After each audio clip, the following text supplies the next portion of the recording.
Good morning. My name is Gary Cox and I'm your instructor.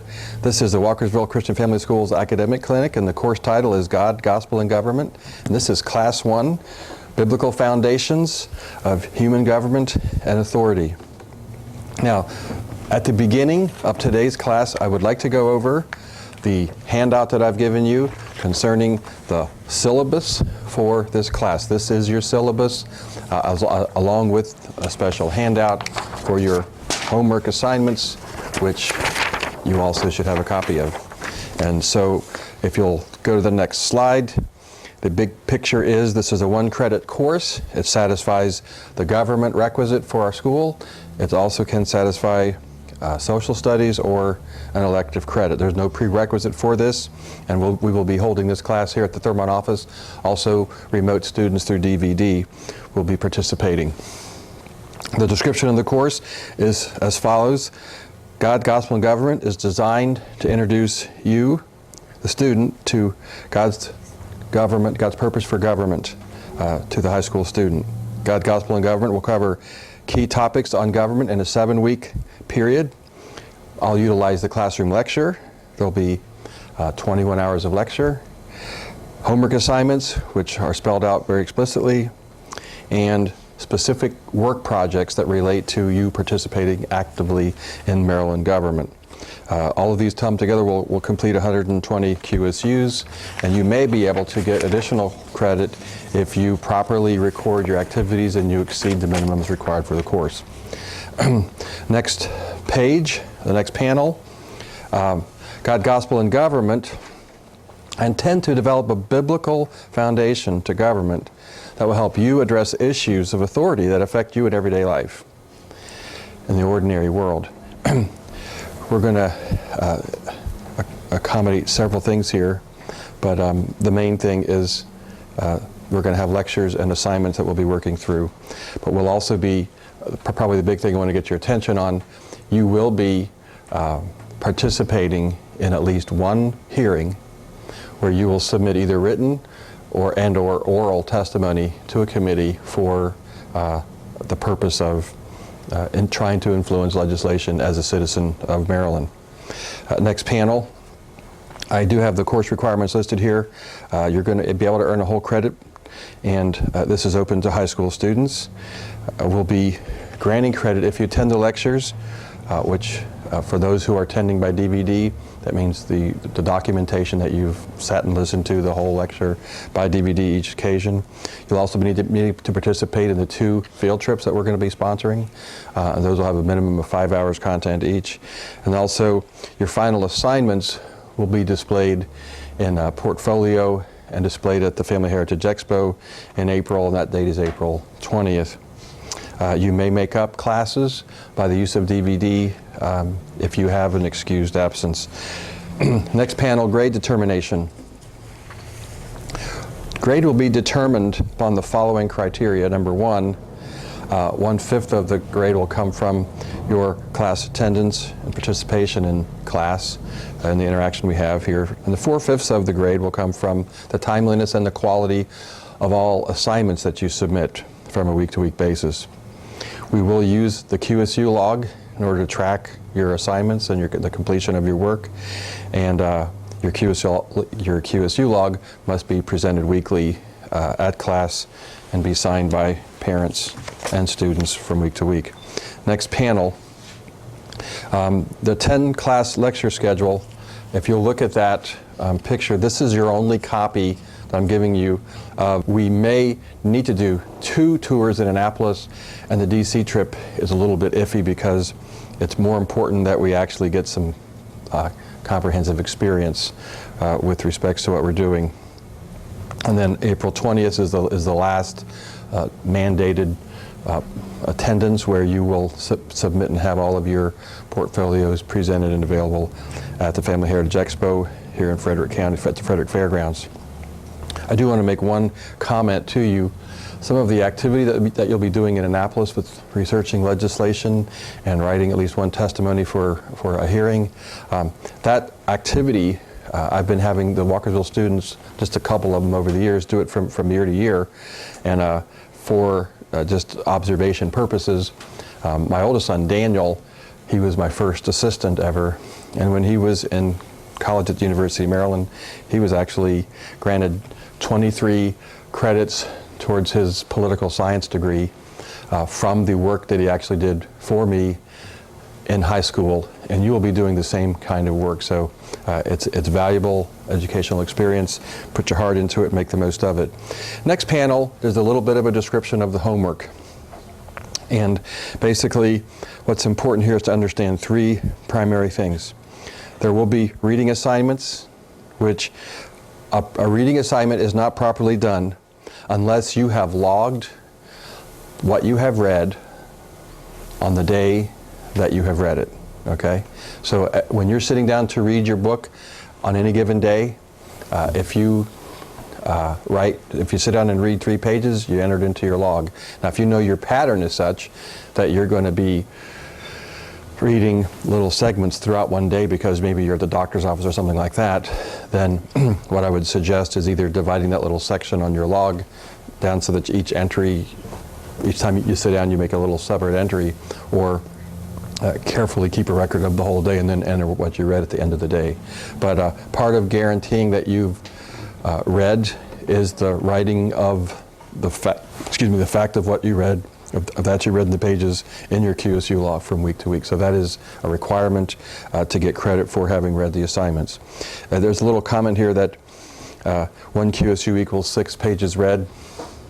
That is roughly true, but if you look at the larger homework assignment sheet, which we'll get to in a second, you'll see that I've already broken down the readings into roughly equal segments. And your reading assignments will be on the low end about 40 pages on a week, or on the upper end about 60 pages. And the reason why it varies is because I want you to read the whole section to get the benefit of reading. So I've broken it up, and it's pretty easy to, it's pretty close in that range. Also, a final exam may be given. And if it is given, it will be given as a take-home exam, and you'll take it under a proctor at home, which I'll describe at the time of the exam. Another page on homework, if you'll take the other handout that I've provided for you, the listing of your homework assignments, I want to just point out that all of your assignments are listed here. The intention that I have is that when we have a lecture, then after the lecture, the subsequent assignments follow. The only real conflict that provides for us is that on week 7, you will have, after the last lecture, you'll have 1 more week of assignments, and so you'll be responsible for getting those assignments into me by the following Friday. So some kind of an arrangement will need to be made. We're expecting to have a special clinic that day on the following week on March 9th. So that might be an occasion, if you're going to participate in that clinic, you can give it to me then, or make special arrangements to turn the assignment in. But concerning the assignments, there are 4 main issues that you have to realize that you're dealing with. You're going to get credit for attending the lectures. There'll be 21 QSUs granted for lecture time. You'll be getting credit for reading. There's 59 QSUs accredited for reading the assignments that I've given. Also, legislative research. You're going to receive a minimum of 14 QSUs for legislative research, and that requires you to spend about 2 hours a week in legislative research. And number 4, then there will be 1 class project that you'll do each week. And I'd like to say something about the class projects for a minute. First of all, the class projects are broken down into the following areas: outlining the reading that you accomplished, or writing a summary of the chapter, or writing a 2 or 3 page essay on the content of the lecture given, or writing a testimony for a piece of legislation that you researched during your 2 to 3 hours legislative research. So those are the 4 kinds of homework assignments that you'll be doing. You will be required to do at least one of those individual assignments throughout the course. In other words, you pick the timing, but you have to write at least 1 outline during the next 7 weeks. You must write at least 1 summary of the reading section that you took during the next 7 weeks. You must write a 2 to 3 page essay at least 1 time on one of my lectures, and you must write a bill or a you must produce a written testimony for a bill that you're going to be reviewing as one of your assignments. So when your portfolio is finished, you're actually going to have a minimum of one of each of these items. Now, if you want to do more, just remember one thing: you will receive additional credit for those other areas. We'll work it into either other social study credit or other English grammar credit, depending on your area of desire. I will point out, though, in terms of structure, there's 7 weeks, and there's also going to be 2 weeks where during those weeks we're going to do a field trip, which will take a whole day out of your schedule. On the days that we do the field trip, the regular project assignment that would be required for that week will be lifted. You will not have to complete one of these assignments. Going on the field trip will be considered your project. Each of these projects receive 3 QSUs. However, each field trip date receives 5 QSUs. So when you total basically 2 field trips from 7 leaves 5 homework assignments. Those 5 homework assignments each equal 3 QSUs each, and then the 2 field trips equals 10 QSUs total, so that's 26 total QSUs. But the important thing to remember then is that when you do these various assignments, you're only going to have 5 weeks, and you have to do at least 1 time each of the items. So basically, you're going to have to do 4 during 4 weeks, and then your extra assignment will be picking your favorite one or the one you like to do the most and doing that one, okay? So again, you may do more and you will receive credit for more. That's the way the Walkersville system works. But this is the minimum requirements in order to get 1 credit. Lastly, at the bottom of your homework assignment, it does remind you that the 10th class requires you to submit a portfolio at the exposition, the Family Heritage Exposition, April 20th, Maryland Frederick Fairgrounds. Your QSU logbook will not be required to be a part of that display. You may set it out if you would like. You will have a little portfolio of all your legislation that you reviewed, so make sure that as you go through it, you're going to organize it and put all the things relating to that legislation through as you go along. And then lastly, you will have a portfolio of your projects, so you'll have 5 projects listed in your portfolio. I want to go to the last panel then on the course syllabus section screen, and then we'll take a tiny break to recalibrate. But the last panel talks about how to research the Maryland legislature. What I've listed for you here is the web address to the Maryland Legislative homepage, and when you get to that homepage, it gives you a various set of directions, which you can go to each subsection.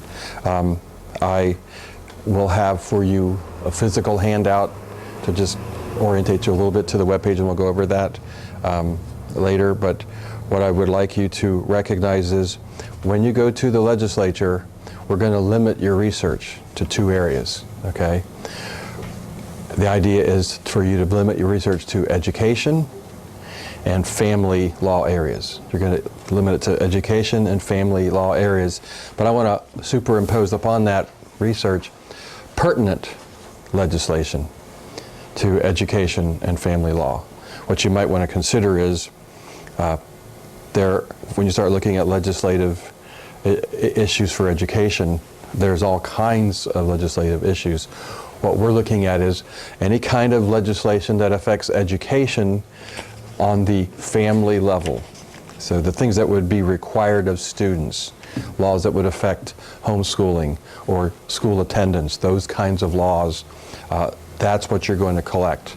Now, when I say you're going to do 2 hours of research, I don't think it's very hard to do 2 hours of research. I've done this enough to know that you can easily spend a lot of time doing it from week to week. However, the most time is spent briefly looking at bills and deciding, oh, that's not a pertinent bill. So let me illustrate. There's probably, each from year to year, there's probably a minimum of 1,800 to 2,600 bills that are submitted on the House. And then there's probably about 1,100 to 1,500 bills submitted on the Senate. So by the time we finished this course, we'll be pretty much finished with new bills being brought forward to review. But there's the possibility that you'll have looked at 3,500 pieces of legislation. And so, obviously, I have no intention that you read every bill word for word, or you'll go insane. And your eyes will get sick from looking at the computer screen. So I would like to spend a little bit of time here just in telling you how to review legislation. And while I don't have on the screen picture of the web page in terms of clicking through, take good notes, because the logic of what I'm saying will easily appear when you look on the home page and you see, when you click on bills and Senate, or bills and House, you'll see, well, that's where I'm going to go. And then you're going to use keywords. You're going to use keywords that relate to education. As you go along, you might recognize that if you're looking at family issues and education issues, there are other keywords that help you get more directly into what you're interested in. But let me describe how information about bills are displayed on the web page, because this is your first tier of examining the legislature. The first thing is title. And titles are written with a precision in mind. You should be able to discern in every title that you read whether or not this piece of legislation has the possibility of being pertinent, okay? You should be able to look at a piece of legislation in the title, and if it's not pertinent, it should be very clear from the nature of the title. Now, at first, you won't have the familiarity with that language, so you're more likely at first to click on a summary of the piece of legislation before you go on. But the title will often be the first level of review, okay? One of your grades for your portfolio, when I grade your portfolio, I'm going to grade it on the meaningfulness of your portfolio. And so I'll take points off of your portfolio if you stuffed it with irrelevant pieces of legislation that have nothing to do with our primary focus. We're looking at family/education issues, so things that would really affect families in a personal way, those are the issues. And things that affect education, okay? So we're really focused in on those. One, to your position, what he's going to do is then try to sit down and identify the key issues that you're trying to resolve, and the manner of legislation that would affect those key issues. But neither you nor the legislator generally is sufficiently proficient in understanding law that you would actually write the bill. Now, you may make a small draft of it, but in the end, there would be some limiting factors. So then that piece of request goes to the legislative writing committee, and they're going to draft a piece of legislation based upon the purpose. So every part of that draft is very precise. First of all, the code that it's under. I just want to give you a brief information about code. Everything is indexed, just like in a dictionary or encyclopedia, and Maryland laws are indexed. They're indexed by general categories. And so if you went to the law library, which you will do that when we're in Annapolis, if you go to the law library, you'll be able to look on the shelf and pull out a volume on Maryland law that governs education. Well, once we pull that book out, we're going to realize the issues that are really pertinent to us are limited. We're going to find issues in 2-206 and related sections, and section 7-301 and related section. That's going to be the scope of our focus, and tons of other pieces of legislation affecting other parts of educational law have nothing to do with this, because it tells the public schools how to run public schools and how to collect the money, how to pay the bills, and who's staff and all those kind of things. So it helps to narrow down what the legislative issues are, and that's where we're going to spend our focus.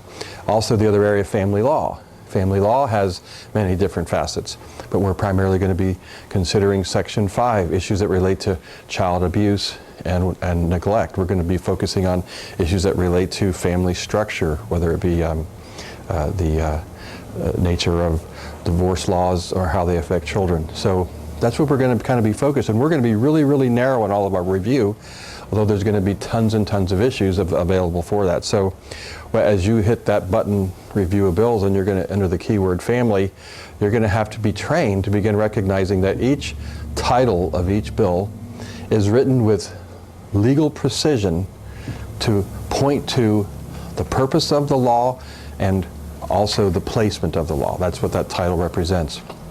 Now, after the title, let's say you happen upon a title and you say, well, this sounds like it might be pertinent to education or family law, and so I want to know a little bit more about that. Well, that brings us to the next layer of review for the legislature, and that next layer of review is reading the summary. You can immediately click on a summary, and that summary will be, again, written by lawyers to, as precisely as possible, explain the purpose of the law and the exact content that is intended to be affected and to be changed. And so that summary is very important for you. You will probably, well, you have to read 3,500 titles. But as you read 3,500 titles, you will only click on, well, hopefully, maybe 200 to 500 summaries. And again, in the beginning, you'll click on more than in the end. You'll start getting the hang of that type of title always leads me in a direction I don't need to be led in, and so you'll learn how to eliminate. But you'll click on 300 to 400 summaries perhaps in the course of the semester, and as you click on that summary, you'll have to read the summary pretty much word for word to see if it's pertinent. Again, as you're starting to read the summary, you may discover this is not pertinent and you can back out of it, okay? Now, here's where there's a little bit of personal expense involved with respects to you keeping your weekly assignments and what you're going to turn into me on a weekly basis. Okay, week to week, you're going to turn into me a summary of pertinent legislation that you feel is generally pertinent. Okay, and when you get to the web page and you click on that summary, you'll be able to grab the text, and then what you'll want to do is copy that text onto one of your own documents. Now, it's possible for you to print it out directly, but you're going to waste a lot of paper if you keep printing directly off the internet. Copy the text, put it into a different document, and then once you get it into that document, your word processor will allow you to organize it so you save paper and your portfolio is very neat. Now, that brings us to the next level. We have pertinent legislation that you are going to copy the title and summary of in a portfolio, okay? And you're going to keep a complete set of all pertinent legislation that you came across, okay? Now, there's a third level of review, okay? And the third level of review has to do with significant legislation, okay? Once you start reviewing these summaries of what you feel is pertinent legislation, some pieces of legislation may seem to be significant. A significant piece of legislation has two features. It real closely touches on a significant issue that relates to family or education as we experience it, and so it's like a red flag. Well, this is really important. It's something that we're likely to go to a hearing on, okay? Following other pieces of legislation that are not necessarily significant, we'll still want to track them and follow them, see what happened to them in the course of the year. But the significant legislation, you will go then and click on that legislative button, and the computer will bring up the whole text of the bill. And that whole text of the bill, again, will be reviewed by you. Now again, you do the review, and when something passes the review, then you move to the next step. So when you get to significant legislation, the summary seems significant, you click on the bill and you begin reading it. If your review of the legislation is significant and you... All right, now we will continue here this morning with our first lecture, Biblical Foundations, Human Government and Authority. I do want to remind you that you are required to do reading in this textbook from week to week, and it's really important for you to pay attention to your reading and because I will not necessarily be covering the textbook directly as we go from week to week. But if you look at the first panel here, the title for today's lecture is Biblical Foundations of Human Government and Authority. And when we go to the next slide, get a quick overview of the 8 sections we're going to talk about today. First of all, we're going to discuss how God made man in such a way that we're designed to rule. So there's an aspect to the very nature of our creatureship, that brings the institution of government right into the human dynamic, number one. Number two, we're going to take a look at some institutionalization of family government that came after the fall of Adam and Eve in Genesis chapter 3. Then number three, we're going to take a look at going beyond family government and looking at collective government, which is basically government among or between families over certain issues, and that'll be discussed concerning Genesis chapter 9. Number four, we're going to take the first look at national government from Genesis 11, and we're going to spend a little bit of time understanding the origin of national government as God designed it, devised it. And then chapter 12 of Genesis, we're going to begin taking a view to the first envisioning of theistic government. And just for your information, theistic, word for theist is God. That's a Latin word. And so government that's directed by God, theistic government, such as the nation of Israel, and the envisioning of that with Abraham in Genesis 12, and then following that, the establishment of a theistic government with Israel, beginning at the book of Exodus, and then following the establishment of Gentile rule, Gentile government ordained, which really covers most of the Bible after from the book of Ezra to Revelation, and then lastly, some summary principles on true government and how it always relates back to God. So we'll go to the first slide then, designed to rule. And what I've done is I've taken the liberty to put some scripture on the screen here to read and to get some perspective. Don't panic. In the early stages here, a few verses say a whole lot from the structural discussion. But when I say, for example, Gentile government covers Ezra to Revelation, we're not going to read the whole book from Ezra to Revelation this morning. We'll limit our discussion by that point. But here in Genesis chapter 1, we see the description of creation, and I've highlighted, if you look on your notes, key phrases and key words. And I'll just read it real quickly here. And God said, "Let us make man in our image, after our likeness, and let them have dominion over the fish of the sea, and over the fowl of the air, and over the cattle, and over all the earth, and over every creeping thing that creeps on the earth." And so God created man in his own image. In the image of God created him, male and female created he them. And God blessed them and said unto them, "Be fruitful, multiply, and replenish the earth, and subdue it, and have dominion over the fish of the sea, and the fowl of the air, and over every living creature that moves upon the earth." And going on to the next panel then, continuing.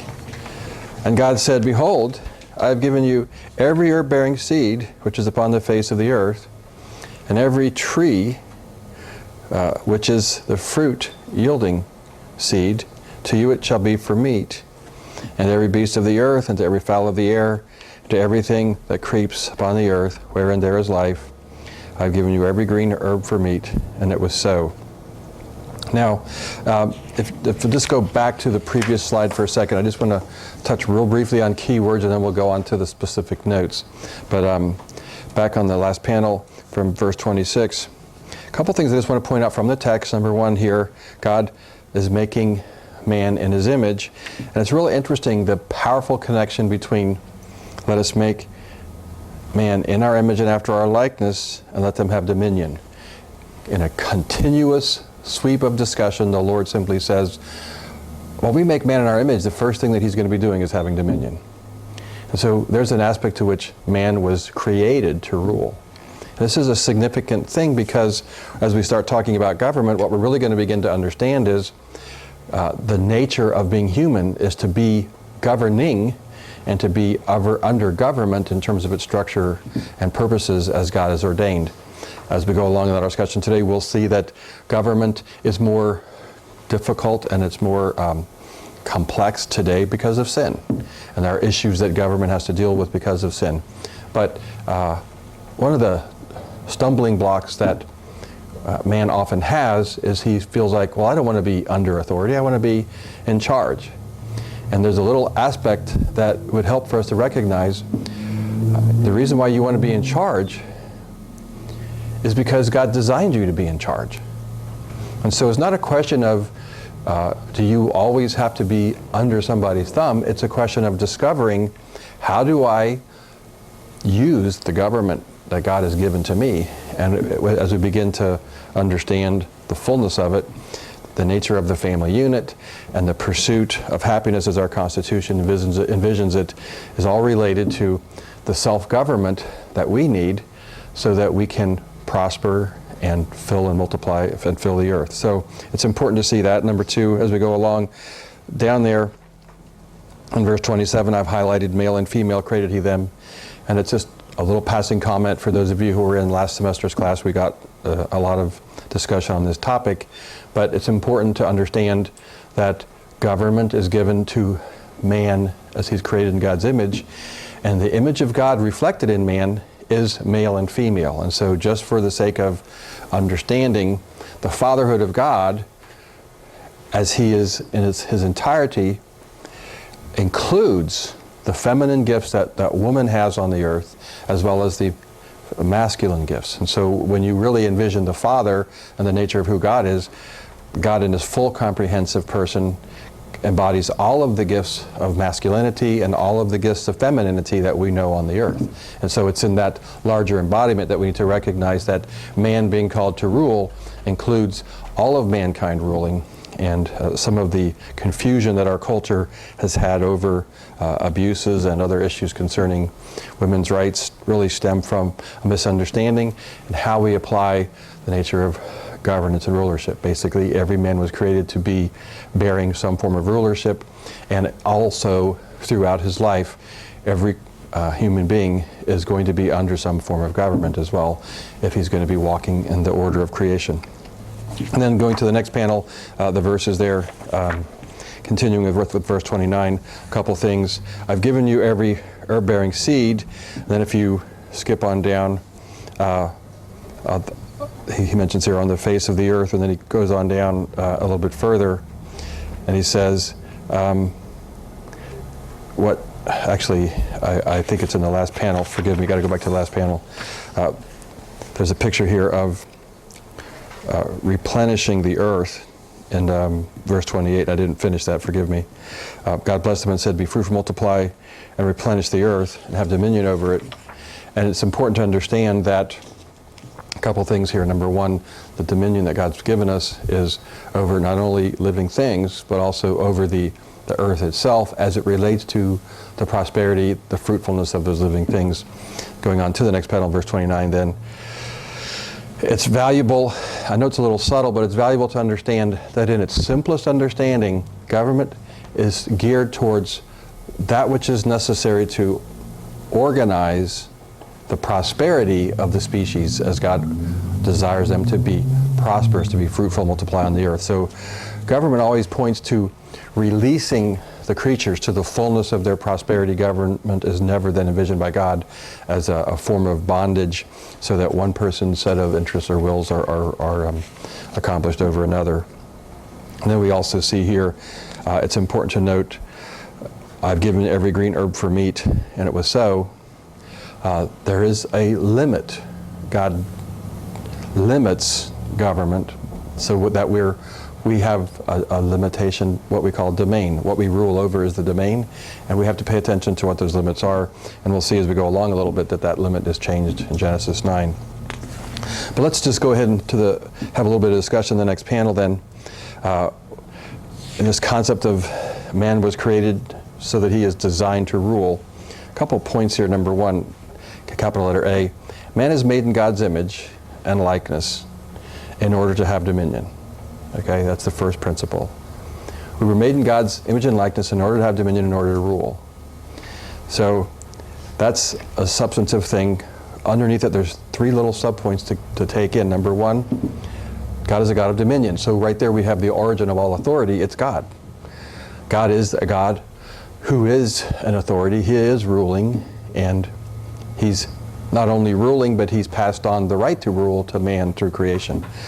Number two, as God has shared with man the dominion of the earth, we realize that there's a difference between sharing it so that man rules on behalf of God versus abandoning it to man so that man rules on behalf of himself and his own interests. And that's a really important principle to understand.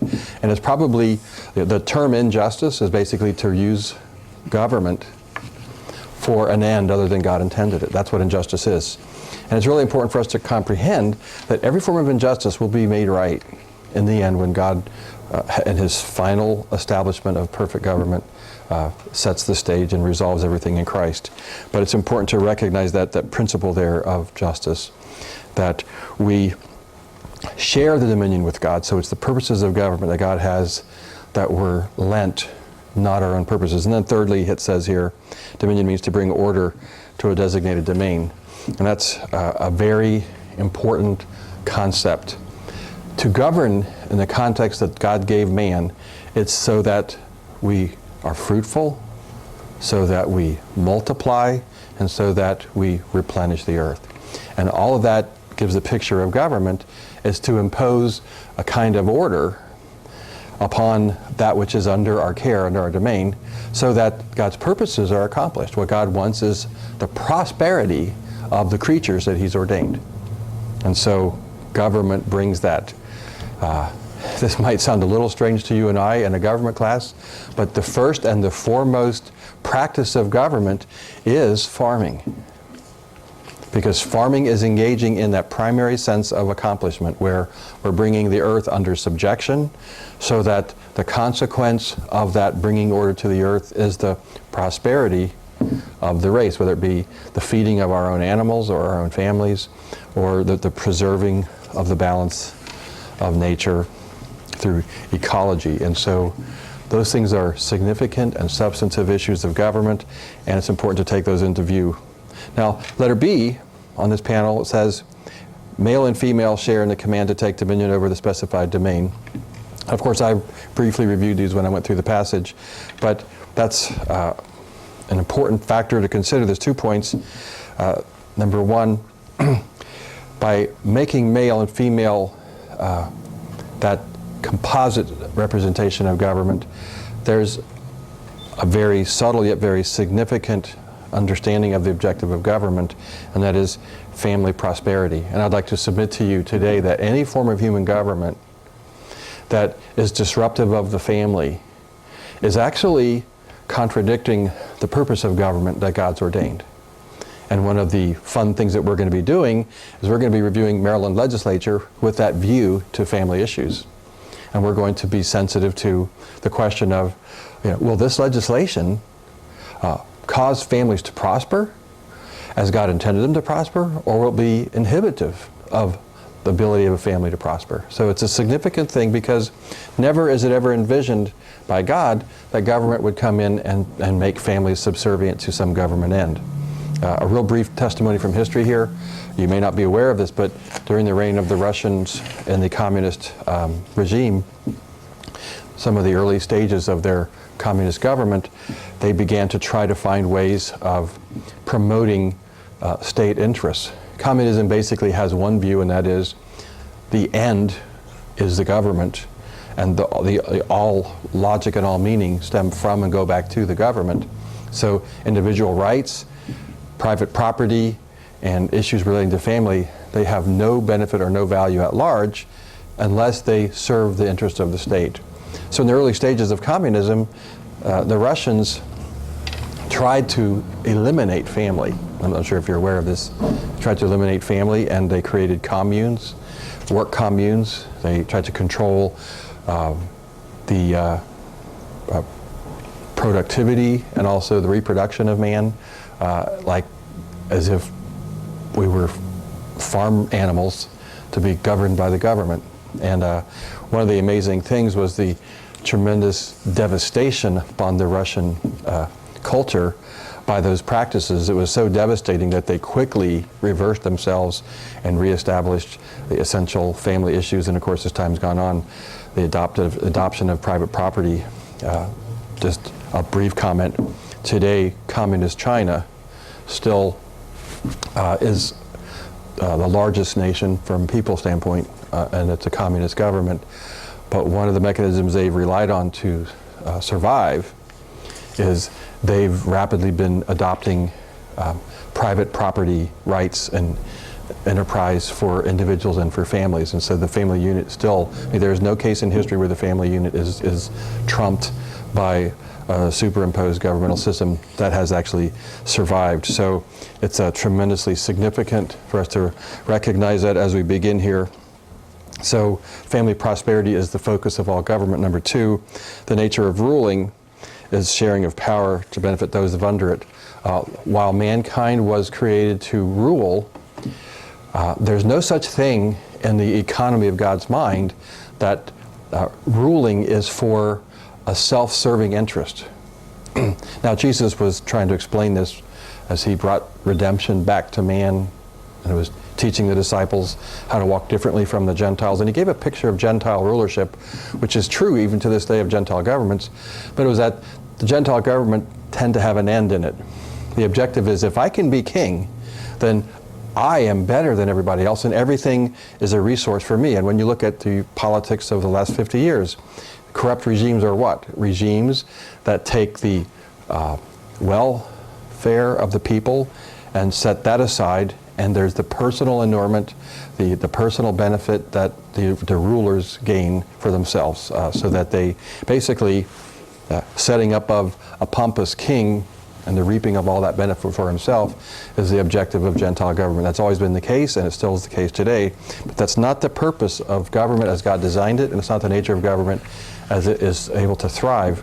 There's an idea of sharing power for the goal of benefiting those under our care. Government's always been envisioned by God as a mechanism for provoking and promoting the well-being of the larger circle, and that larger circle initially is definitely the family, and the picture of husband and wife sharing that authority together, and yet sharing it in a way that brings prosperity. I'll get to this in a little bit, but I do want to make one mention. Before the fall, there was intended by God to be a natural understanding by the Creator that even before the fall, the husband had a responsibility to rule over his wife in such a way that obedience to the commands of God were the basis by which he interacted with the needs of his wife and the nature of decisions that they would make as a couple. And so that sense of superseding obedience to God and that sense of relational structure and shared power is envisioned from the very start of creation. Well, let's go to the next panel, which continues our discussion here, point C. God's blessing is the controlling factor in man having dominion over the earth. And maybe you can underline the word controlling factor. Often today, unbelievers promote the idea that, well, there's no God, and if there is a God, he's dead, or if he's not dead, he simply lost interest, and we're here left alone to fend for ourselves and figure out how to make it. Well, nothing can be farther from the truth, number one. Number two, it's imperative to understand one thing. If government originates with God and from God, and it goes back to the purposes of God, there has to be one aspect by which God never releases his government. And that is a little bit difficult sometimes for man to perceive when we find suffering on the earth and injustice apparently reaping great gains. It begins to be a contest to our own understanding to imagine, well, if God's really in charge, how come evil exists on the world, or in the world? And the simple answer is, of course, there's a purpose of God in restoring and redeeming man so that the rightfulness of our judgment is upheld in the mercy of Christ. He died for our sins, took our punishment, and then God wants to restore to us that original purpose that he had. So in the redemptive purpose of God, justice is temporarily withheld. That's called long-suffering. But that picture here gets back to what God's understanding is. And I just want to ask you to think just for a moment backward in terms of history. What nation is there that has ever risen to prominence, that has retained that prominence, no matter how great and how powerful that nation was? And you'll find that there's none. And when you think about our own nation, of course, we tend to love our country, and we desire and hope for its prosperity, and we desire for it to be a means of blessing the nations as well, which God has done in the short history of our country. And yet it's important to recognize that in the larger economy of God, one particular nation's interests isn't what is primarily God's interests. What's really the primary interest of God is that His purposes for dominion are accomplished on the earth, which take man from his fallen status in sin and brings him to the redeemed status, whereby in the future, one day, all men who are saved, all men and women who are saved, will live in the place of perfect government and harmony, so that the original purpose of government will be enjoying God, giving Him praise, and giving Him glory. So that's the large objective. And when you look clearly at Scripture, prophecy is significant at this point, because prophecy basically says, okay, here's God's purpose to get from the fallen nature of man in Genesis chapter 3 to the fully redeemed universe, Revelation chapter 21.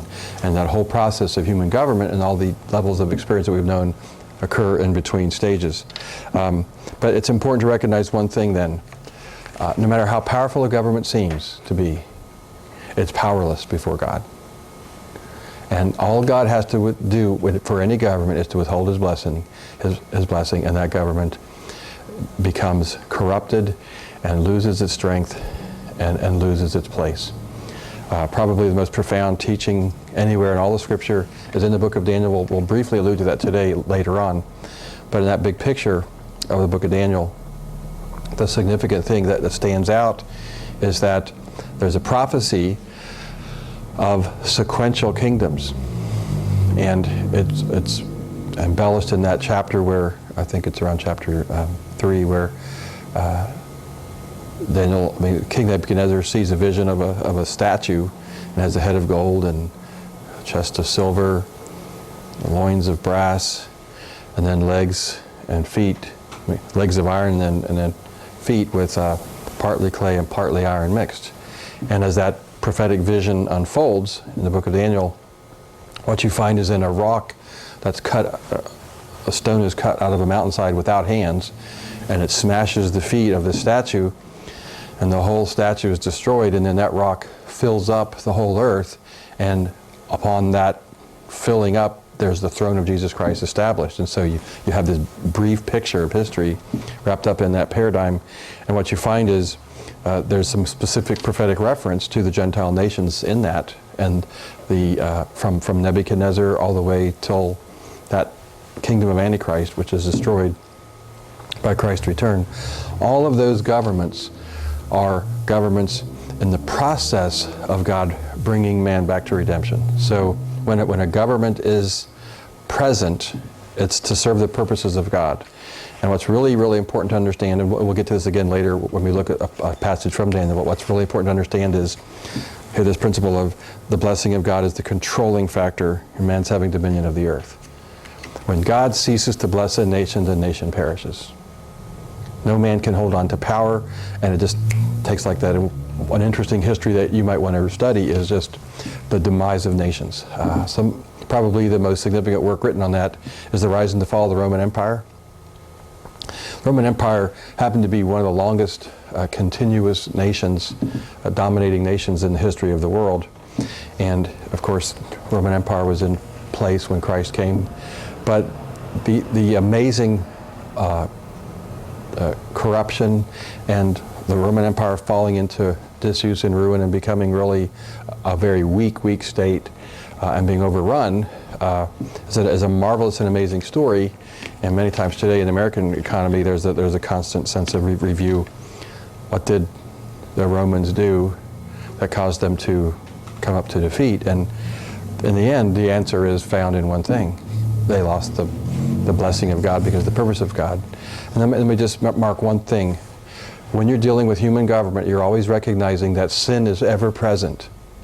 And the fullness of sin always corrupts anything that it touches. So there's no such thing as a non-corrupt human government from the theoretical standpoint. So in a sense, rightfully, at any moment, God could judge the world and demolish every government and every nation because of sin. That's simply the whole premise of redemption, bringing man from his fallen state to that redeemed state of those who know how to walk by faith and trust in the Lord in the direst circumstances. But it's important for us to understand that principle then, that as a people, we don't have a promised inheritance. There's nowhere in Scripture that we could ever find the encouragement to think that America will preserve itself all the way to the end, because that's not the nature. There's this thing called the time of the Gentiles, which we'll talk about in a minute, and America is a part of that. And when God no longer is determined to use America in his divine purpose to accomplish his divine ends, all you have to do is withhold his blessing, and there will be mechanisms and means that will quickly enter in and annihilate us and destroy us. If his own nation Israel was annihilated, there is no other nation on the earth that can expect to be exempt from the same judgment of God. Point D then, man's dominion is the fruitfulness of all creatures in filling the earth. Man's dominion, excuse me, I didn't say that right. Man's domain is the fruitfulness of all creatures filling the earth. And I realize that's a little bit subtle, perhaps, in a concept, but that's really the objective.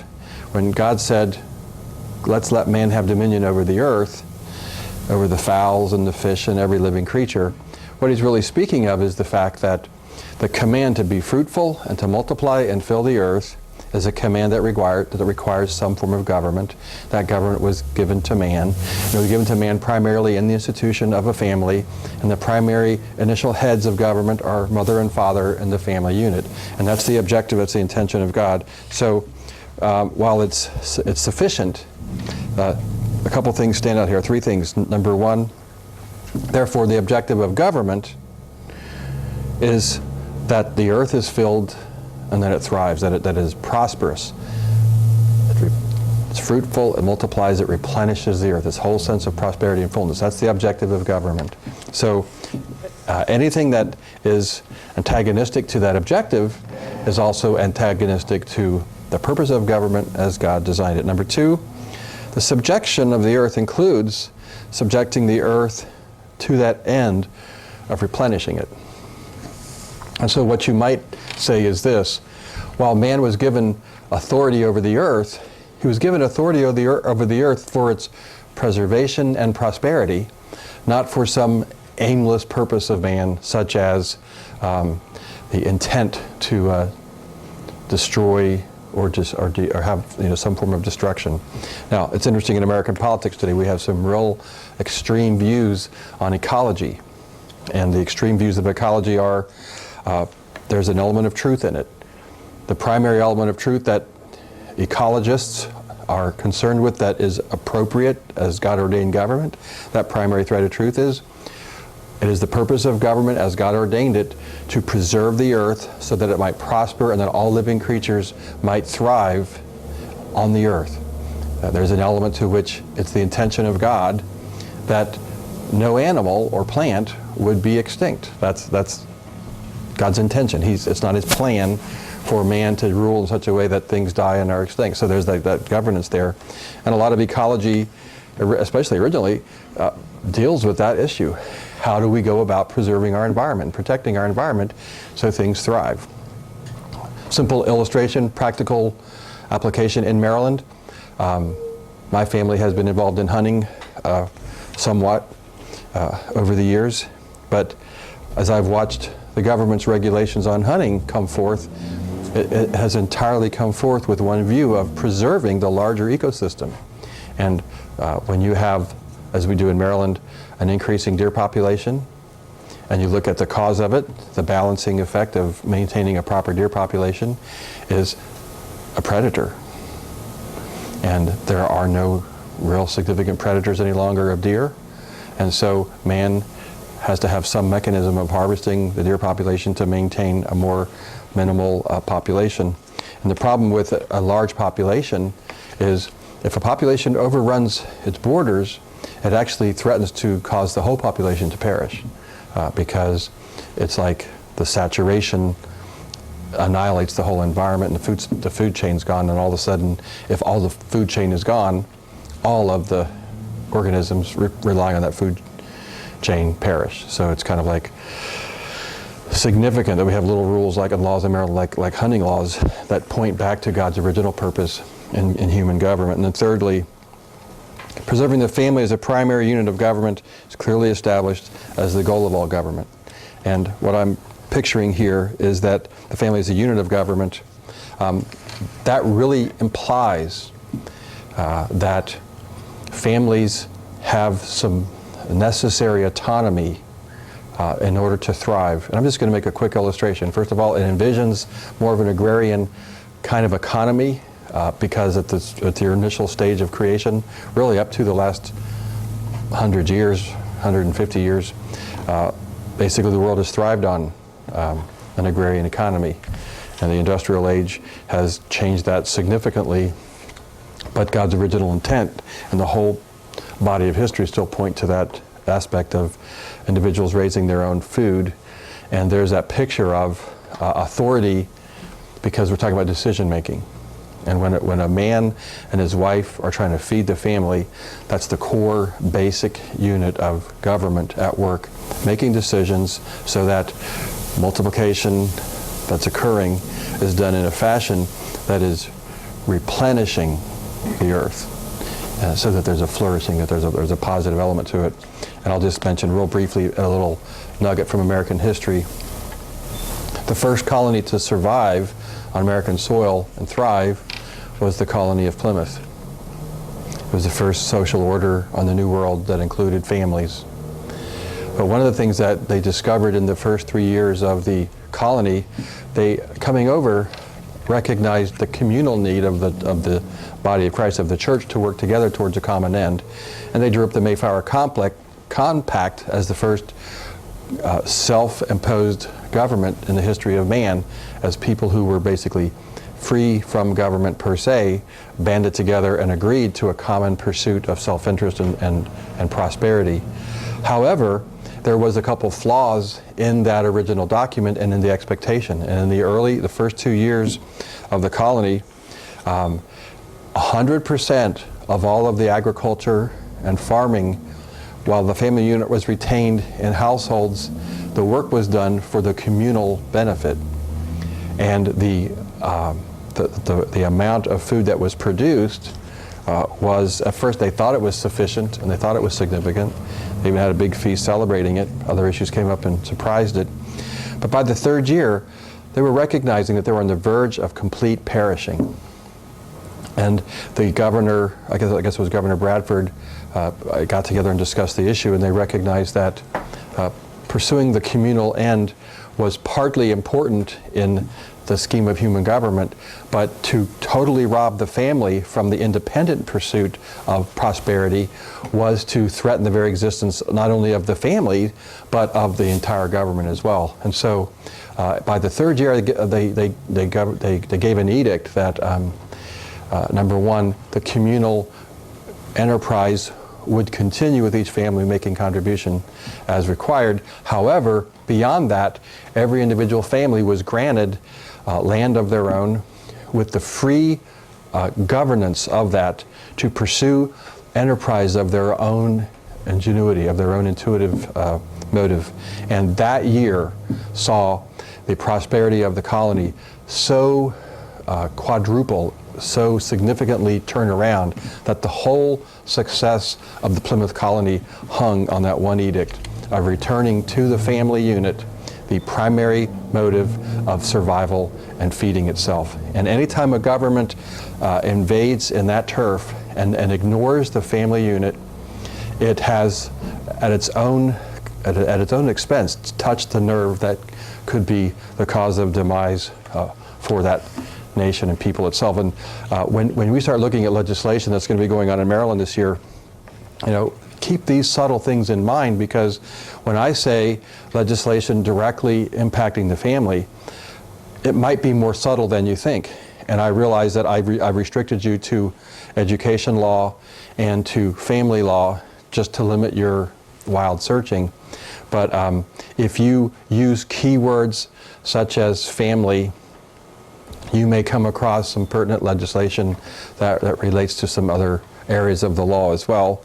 And if you want to do a little foray into family business or those kind of things, you might find some interesting things there. Those certainly can be included in your research. But a big picture here is recognizing the importance of the family unit as the object of all government initiative. And in our culture today, I would just say a couple things. One of the underlying theories of government is the push to maintain a smaller government, a smaller central government, and to return back to the individual that which would cause initiative for them. And the debate between those two issues has ranged and raged over the years, to be sure. However, it's also worth pointing out that as it relates to protecting and preserving the family unit, laws such as the abortion law that passed in 1973, that has devastated the family unit in a significant way. And it's important to be honest in our assessment of the American family. American family is a very weak structure because of the interest of business and commerce and the interest of government that has slowly grown over the years in such a way that the significance and the importance of family has been so reduced in the eyes of most people that giving consideration of how that family unit might thrive is really inconsidered. Here's a little snapshot of our history. When we were an agrarian-based society prior to 1940s, prior to that, not only did you have the autonomy of the family on the family farm, everybody was basically landholders. Land was very cheap because the goal of the land was to produce food. But not only was the land affordable and useful in that endeavor, but larger families were a necessity in terms of operating those particular farms. But as we got away from that base, children began to be seen as a burden to a family, because no longer did family enterprise rely on the labor of the children to produce the general well-being and thriving of the family unit through farming. But now the family unit was entirely dependent upon others doing the producing and finding some mechanism of earning cash. And so instead of children being a source of blessing, children now just simply became observed as a source of consumption. And so the need to reduce consumption so people could handle families was set into place in a rapid sort of way through the middle years of the last century. That being the case, artificial economic structures have existed for a long time. But our culture and the world's culture constantly rests on the premise that when you stop replacing your population and you stop multiplying and thriving and replenishing the earth, you're setting death in motion into that culture. And I remember one illustration that happened in Texas when the reverse of the real estate market occurred. And one of the predominant consequences or causes of the reverse of the real estate market was the dwindling size of the family and the limited function of economics.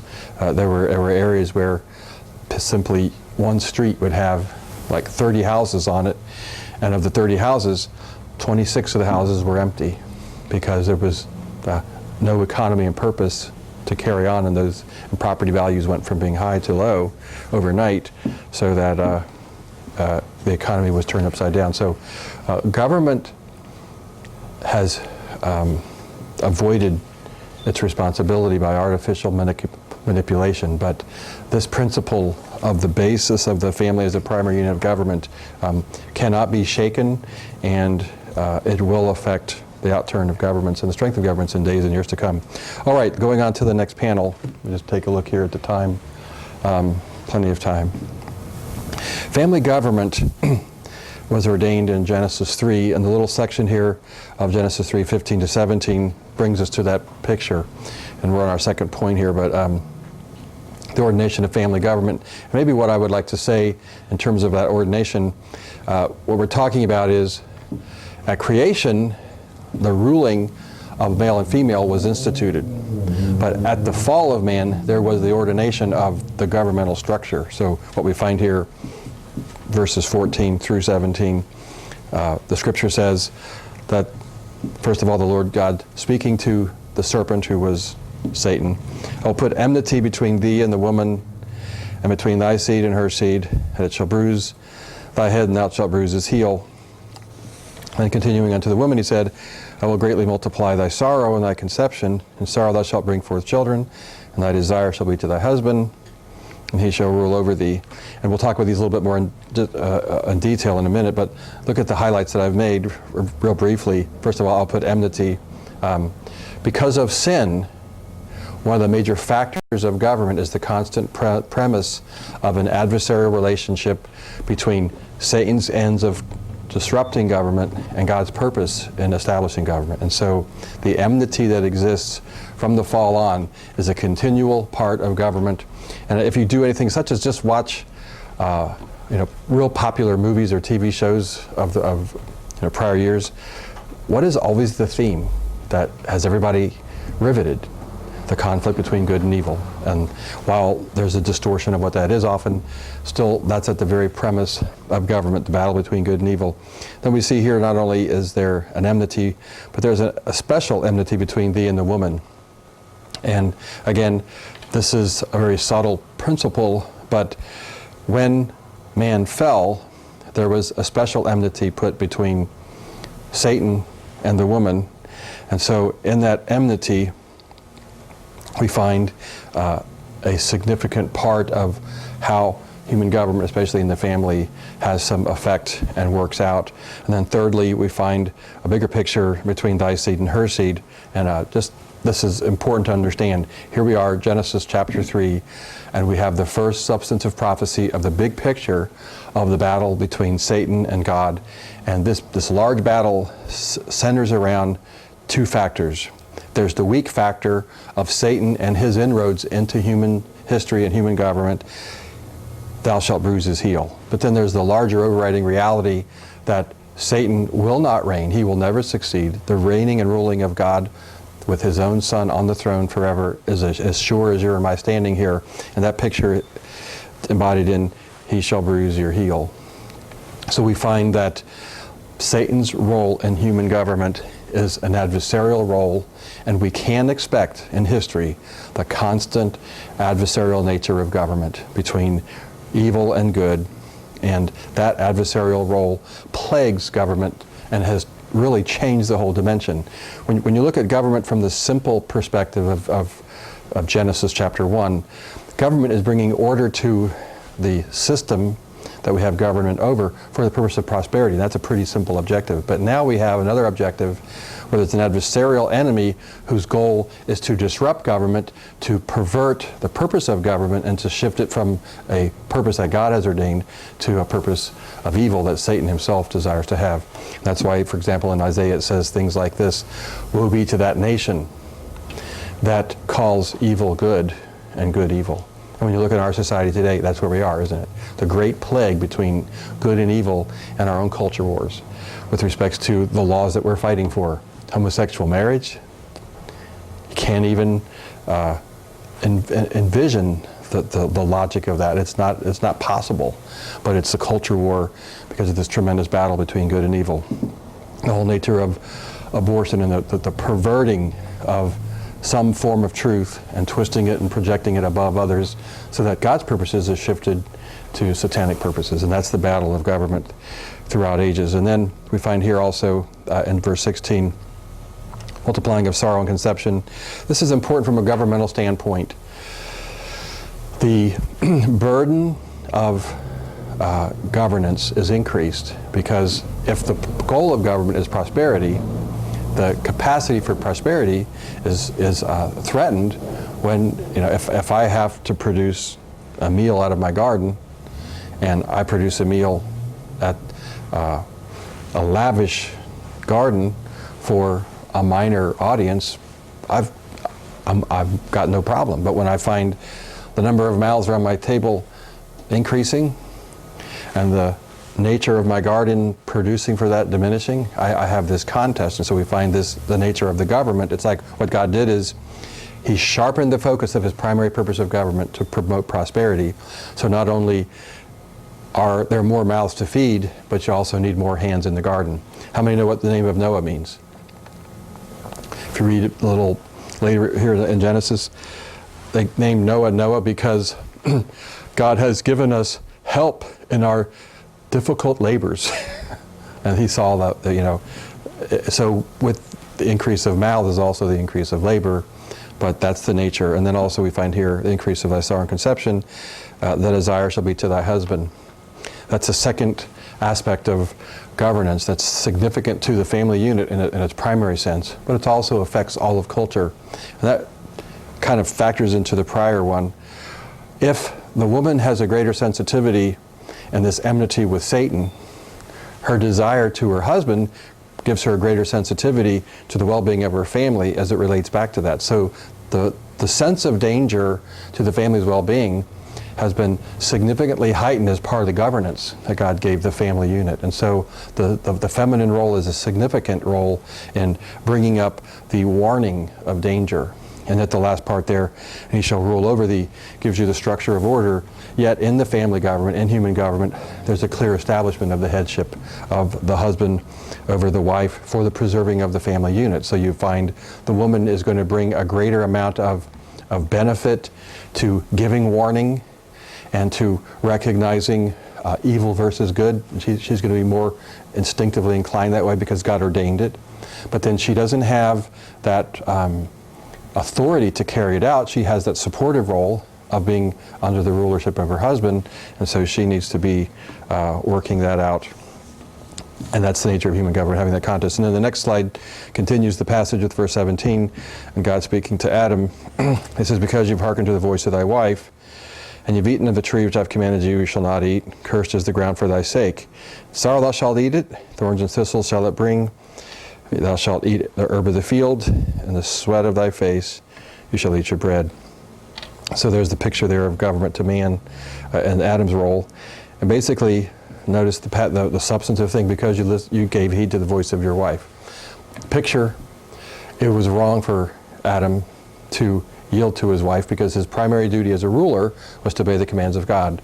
But that less formal manner of relationship to his wife that was intended to adequately bring government into the family and on the earth, that has been articulated here, and very specific danger, a very specific charge to the man is given, and so the headship of Adam is elevated with a greater responsibility and a greater threat. And if you go to passages like 1 Peter chapter 3 and you look at verse 7, you discover that there's a specific accountability that God holds men to in the rulership of their homes, because God intends that men not rule for their own benefit. Again, that's not the purpose of any government, but that they rule for God's purposes that He has ordained in their home.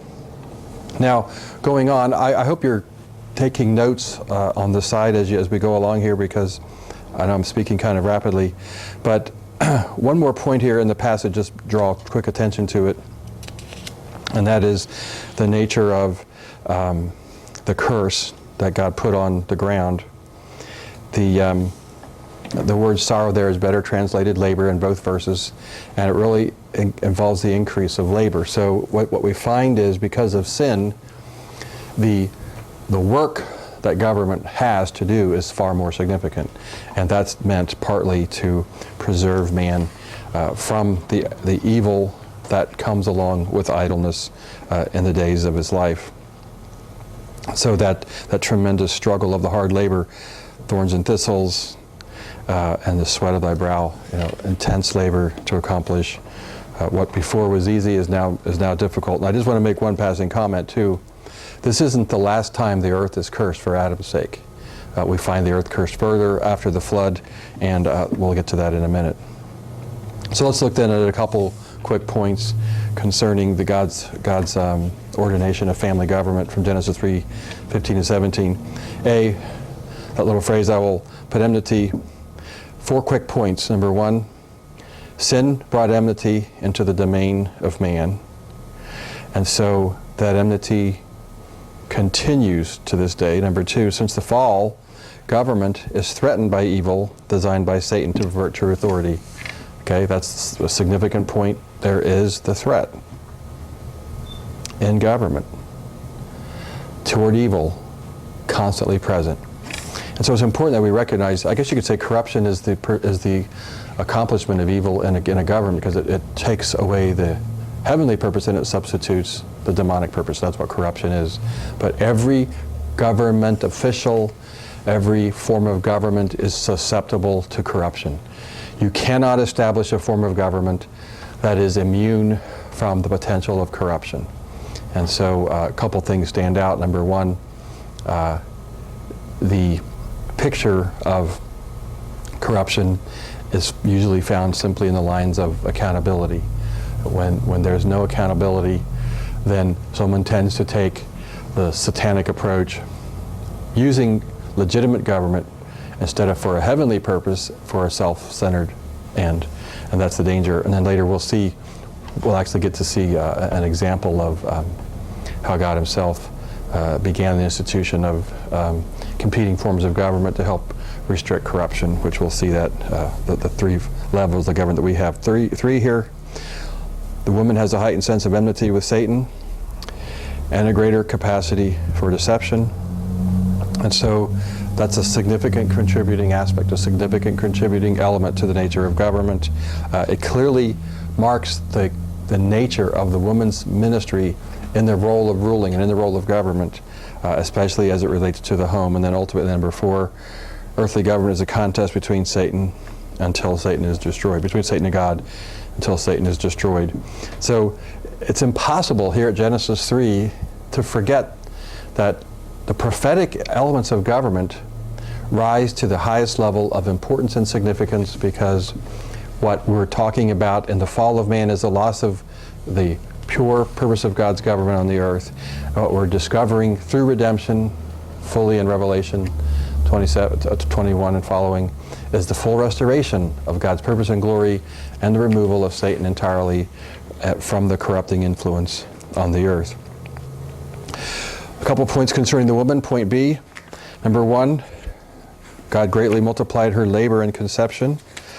This really magnifies the significance of the family. So what we can say here is, as sin went forward, the significance of the family government increased, not decreased. Number 2, her desires toward her husband, that picture of her desire being toward her husband is largely centered around the fact that the instinctive nature of a woman is to be concerned about the direct government of her own family, whereas the instinctive nature of man is the general concern about how he overrules in the governing affairs of the physical world, as it were, as he needs to provide food for the family, provide protection. So there, we see this division of labor pretty significant, that the woman is going to contribute significantly to the well-being of the family, especially spiritually, in the spiritual battles and emotional battles.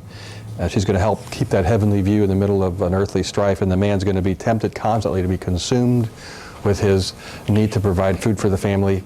He's going to continually have a naturalistic approach to leadership that needs the balancing input of his wife in the realm of true government. Let's look to the next slide then, as I continue the discussion on family government, looking at the man, point C. 3 quick points. Adam's dynamic headship was assumed. This was at creation, but simple statement. Scripture tells us in Romans that when God holds you accountable for a sin, it's because he revealed to you beforehand that it was a sin. Okay, that's the simple principle from Romans 5 of God giving judgment. And here we find God giving judgment to Adam for listening to his wife. And so it's clear from the fact that God judged Adam for listening to his wife that the dynamic leadership of the husband from creation was that he would be the head of the home in that process of joint administration of leadership that God gave man and woman in the family unit. So that being there, God judged him for failing to do his job as a man. And just like to point back to that discussion, if you go to 1 Timothy chapter 2, which we won't take time to do, you'll discover there that one of the logical reasons that God explains that in the church government we also don't have women in positions of authority. And he gives some of the reasons, and one of the reasons is before the fall, and he simply says this, well, Adam was created first, and number 2, Eve was created for the man, not the man for the woman.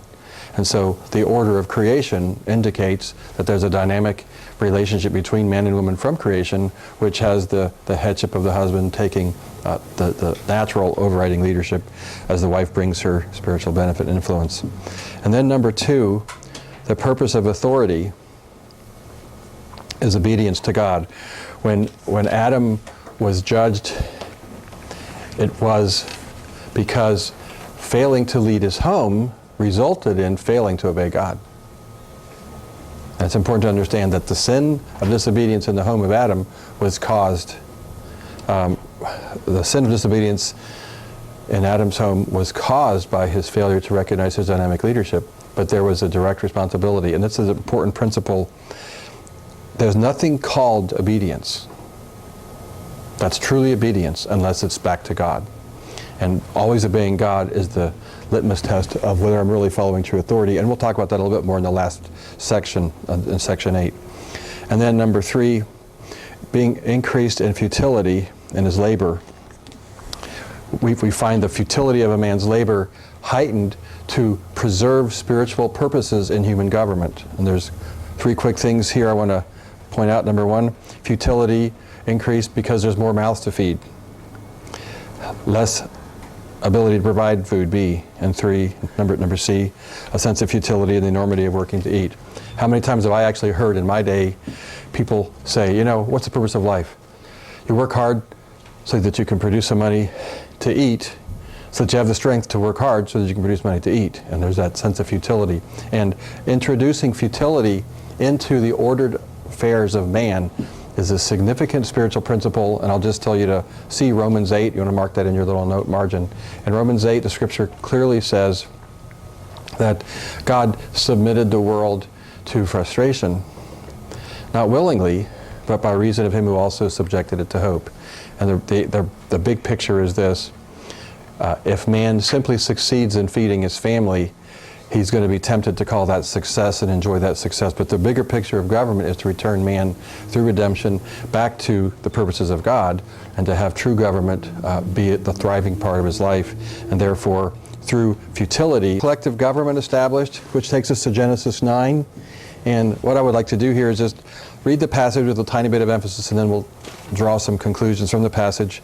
Genesis 9 is the story of Noah and his sons getting off the ark, and God establishing human government in the context of the new order on the earth. A couple things to point out. The earth was now under an additional curse. What was once a cursed earth is now a very cursed earth. And so part of the instruction concerning government here is directly related to the core issue of government, and that is people thriving, people being able to provide food for their family and to thrive. So looking at this in the larger picture, we'll just read first panel, verse 1. God blessed Noah and his sons and said, "Be fruitful, multiply, and replenish the earth." That's the similar command he gave to Adam and Eve getting at creation in verse 2. "And the fear of you and the dread of you shall be upon every beast of the earth." Again, that's a picture of the curse enhanced. Up until the ark, animals mingled freely without fear among humans. No human was ever killed or eaten by an animal. And after this particular point in time, God put a dread on animals for survival of their own, and also their ability to turn on man now began to be also true. And then verse 3 here, "Every moving thing that lives on the earth shall be meat for you." God enlarged the food supply to go beyond the plants that had fruit with a seed in it to include any living creature of every and any sort. So we find the establishment of government centering around a different food chain. And then going on to the next panel, verse 4 talks about the issue of blood and the value of the life of man. "But the flesh which the life thereof, that is the blood, you shall not eat. And surely the blood of your lives will I require." So 2 quick points here. A respect for blood is instituted into the order of governmental law at this particular point, so that man is forbidden to eat blood. He's going to be allowed to eat meat, as it were, but he's not going to be allowed to eat blood. And there's a forbiddance there. But their honoring of blood is significant as it looks to this one thing, because it's called the life. The life of the flesh is in the blood. And there's a significant picture here of God's attempt to singularly and significantly focus in on the nature of the redeeming blood of Jesus Christ. And as culture was prepared for that respect and honor, the understanding and the teaching that God had intended through the blood sacrifices of the Old Testament and in the actual shedding of the blood of Christ to forgive our sins, that is elevated and viewed towards in this establishment of government. And then going beyond, surely your blood will I require, basically he's establishing the additional premise. What you could say is government up to this point in time, up to the point in time before the fall, government was primarily to give order to productivity so that there could be the prosperity on the earth, fruitful, multiply, replenish the earth. As sin entered in, government was added in such a way into the family that the awareness of evil and ministering to the well-being of the family was granted to the wife in a substantial way, and the potential for the man to be absorbed in futility was added so that his responsibility to rule his home was also frustrated by the enormity of his duty to provide for his home. And so governmental structure was changed at that point. But now we have the next level of governmental change here, and that is the command that there be a recognition for an accountability given for the lives of other men and women. And he goes on, and let's finish reading the passage then. At the hand of every beast I'll require, at the hand of man, every man's brother will I require the life of man. And verse 6 is the fundamental premise of collective government. Whoso sheds man's blood, by man shall his blood be shed. For in the image of God he made man. And you, be fruitful, multiply, bring forth abundantly in the earth, multiply therein. So we find that final recognition again of the fruitful and abundant. So the command to not kill is tied in with the larger command to promote multiplication and prosperity and fruitfulness. So looking at the principles that derive out of these, looking at collective government established in this section, letter A, the original decree is repeated to be fruitful, multiply, and replenish the earth. So it's important to establish the fact God did not change the primary purpose of government. He has enhanced it, but the primary goal of government is for the prospering of the creatures that God created and the order and the structure that he created them. Number B, letter B here, the original domain is changed to enlarge the food supply because the earth is greatly cursed. So what we find here is a real change in food supply issues. What we can say categorically from a biblical context here is that up until the flood, no beast and no animal was eaten by man. And as a rule, it was not the there was no evidence, at least from the text here, there was no evidence that beasts had actually turned on man and had made man his prey. But with the heightened curse on the earth so that the food supply was even less stable, if you've ever been out west and seen the incredible devastation and sparseness of vegetation in the western plains, you begin to understand the tremendous impact of the flood in terms of removal of prosperity. There's actually some potential evidence that up until the flood, the lavish vegetation that occurred before the flood was substantial, even though there was a curse on the earth. And in fact, it's my opinion that the large supplies of oil reserves that we have around the world is simply a direct catastrophic collection of biological debris in the plant world that produced natural gas, coal, and oil. So the tremendous, when you think of the tremendous oil reserves, these are depletable resources. We've been tapping and mining oil, and you just envision all the cars and just your visual sight when you're driving on a busy day. Multiply that to busy cities around the country, around the hemisphere, around the world. It's an incredibly enormous amount of fuel. You can get a picture of if the origin of that is biological, and it's absolutely biological. They can take a tree today and make oil out of it by rapidly pushing it through a mechanical process of fossilization, etc. If you can do that mechanically today, When God did it through the flood, there had to be an incredible prosperity vegetation that occurred before the flood. But now that's been eliminated, that's been removed. There's a picture here that once the windows of heaven broke up, that the so-called canopy effect that created lavish vegetation so shifted that the atmospheric conditions were related primarily to wind masses circulating, which is how weather is controlled today. So you have your constant change of weather patterns based on winter, summer, spring, and fall. But that being the case, the original domain changed. Three things kind of stand out as principles of human government. Number one, fear of man is imposed upon the animal world, and that is a significant picture. The secondary point I'm going to draw right out of it, the next point, number two, notice how government defines relationships in terms of fruitful survival. God intended for the animals to survive, and He gave fear of man into the heart of animals for their survival. God recognized clearly that man, under the pressure to feed his family, would have a tremendous ability to totally consume all living creatures if it was left in his hand to do it. And so clearly God was attempting to prevent what we can now call extinction. Now, if you look at the history of biological life that has been extinct, organisms such as the buffalo of the Western Plain, that was nearly pushed to complete extinction because of the manner in which men could recklessly harvest the animals for, in this case, purpose other than food, just to get the hides or cut the horns off. With the picture here, that's an abuse of authority that God's given man on the earth, and it is the purpose of government to preserve life. And it's interesting that America has, as a country, America has a pretty long heritage of catching itself just before it annihilates some of its own natural resources. And so some of our parks, lands legislation, some of our hunting regulations and governance over wildlife and things, they're comprehensive kind of laws, but they speak clearly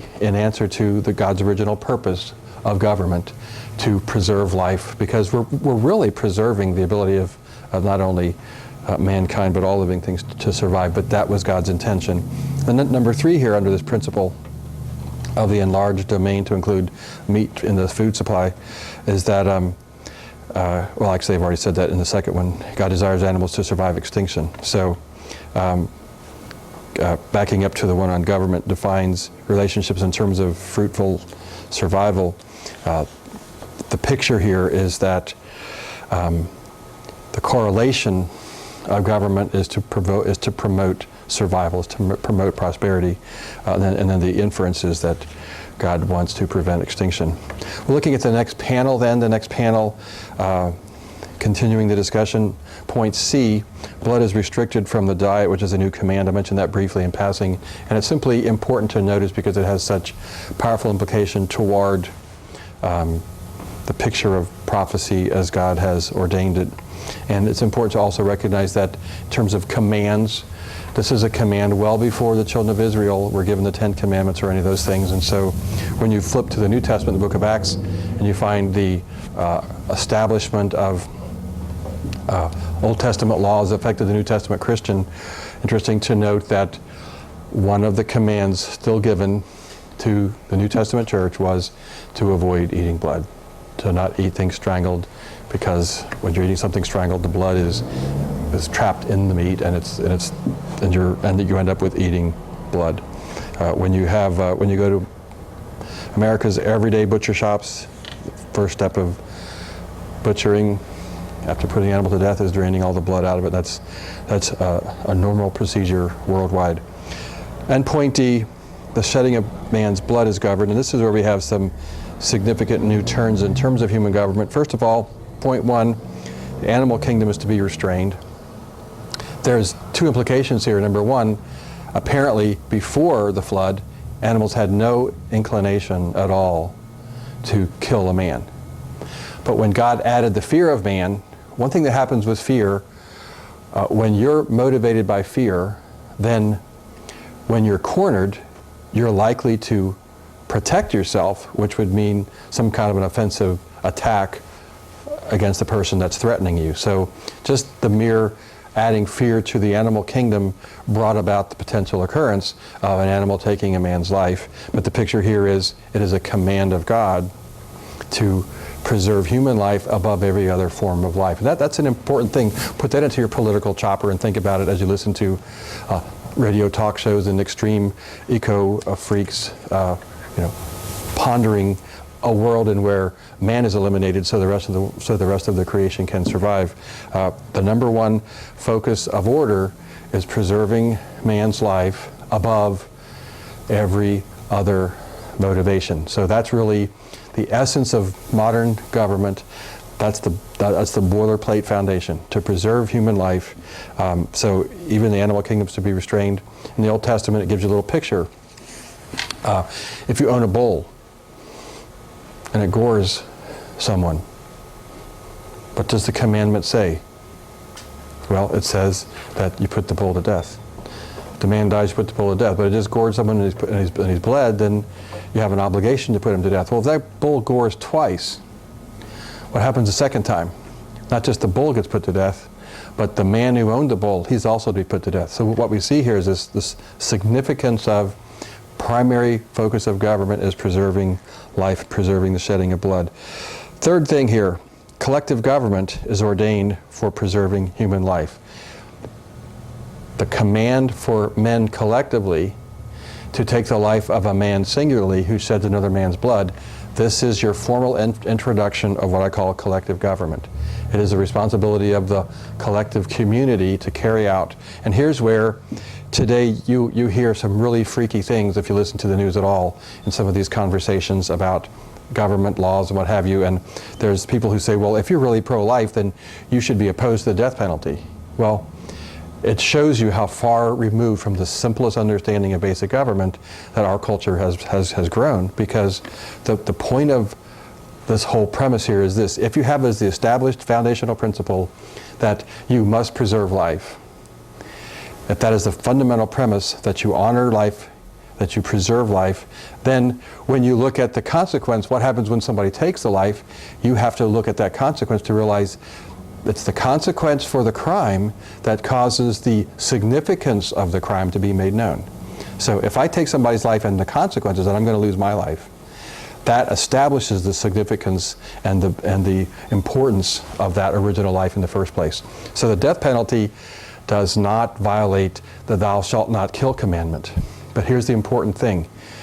The collective group, that's human government in an ordered society. So what we find here is, after getting off the ark, there was an intention by God that a larger society, a collected group of families, would take action upon individuals who violated the law of God, especially in this area of taking another person's life. So we find that first picture of human government established here.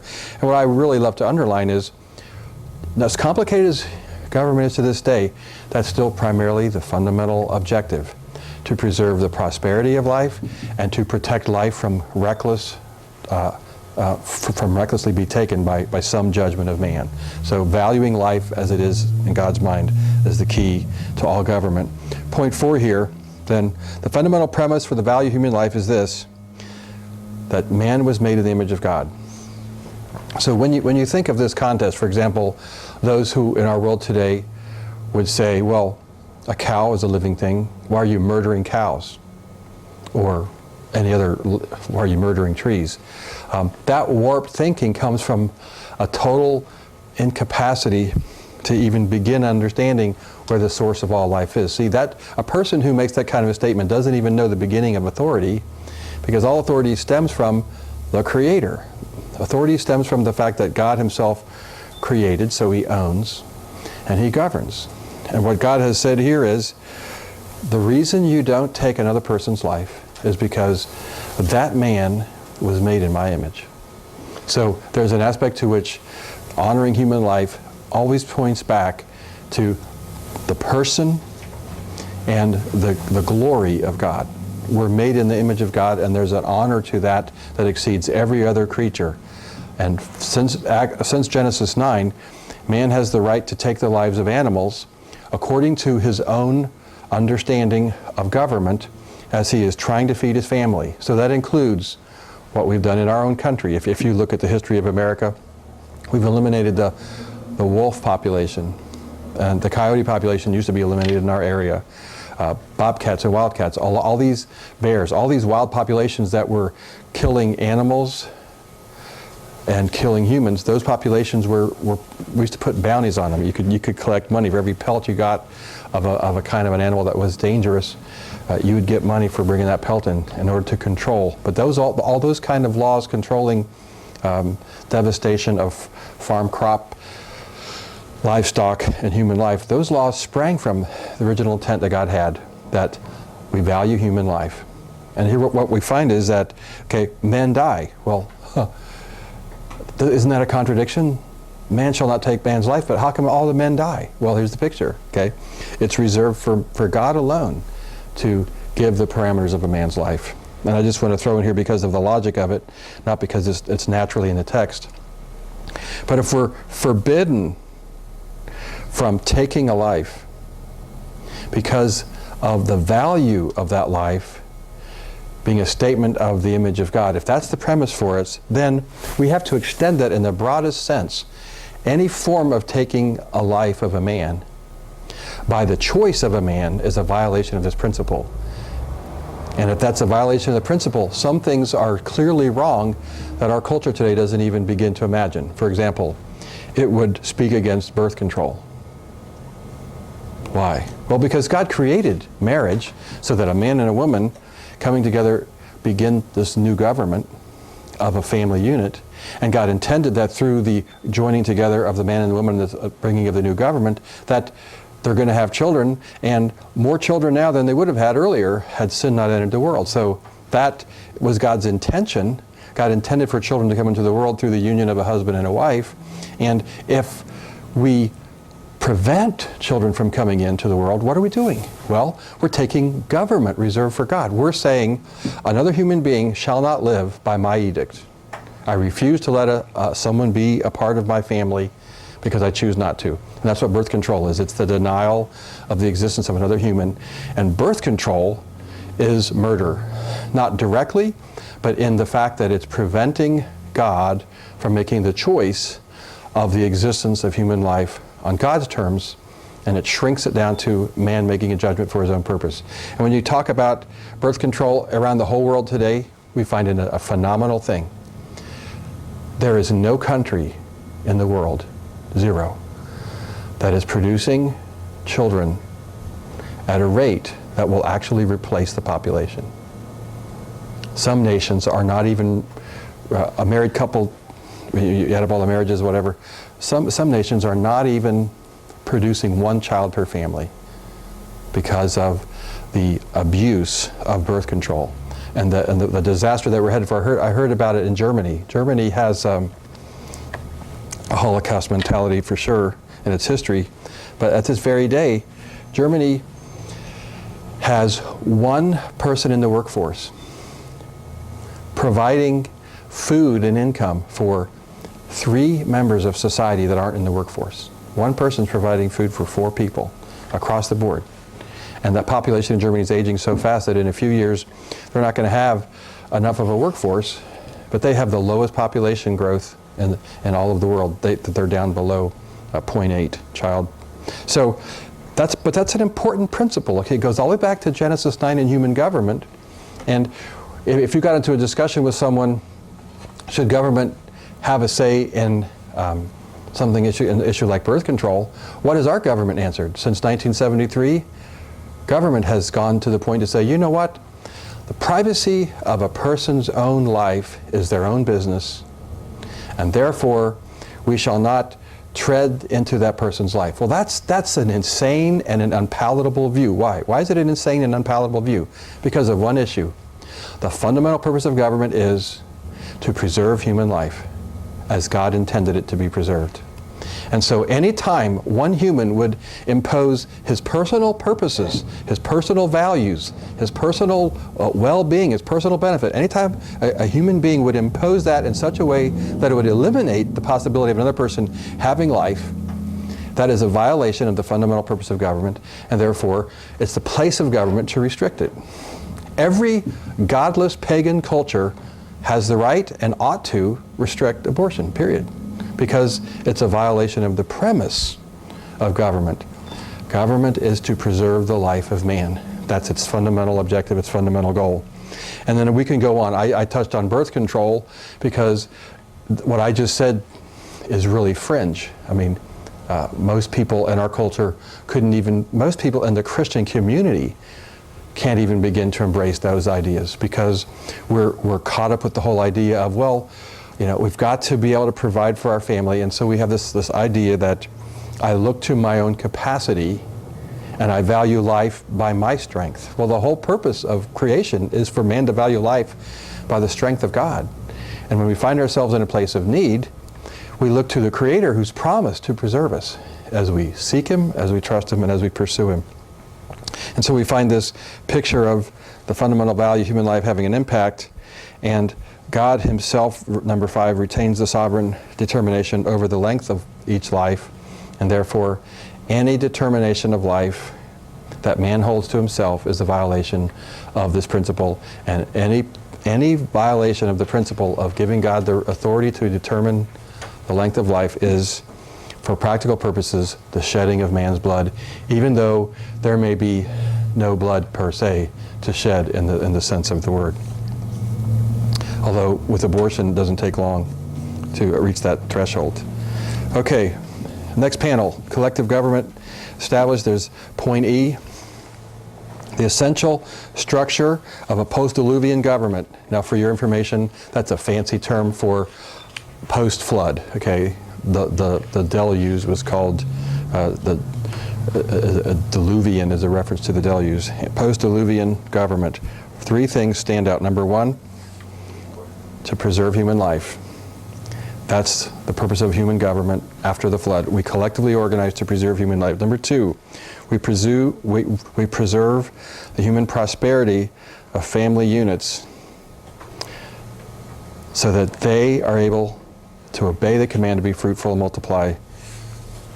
And then number 3, governments granted to no other end for themselves than these 2. In other words, a government can't take upon itself its own interests without being unjust as a government and deserving to be overthrown in its injustice.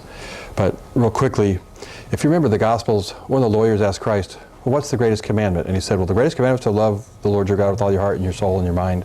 The second's like it, love your neighbor as yourself. And if you look at the post-diluvian concept of government, 2 things stand out. Number 1, we preserve human life.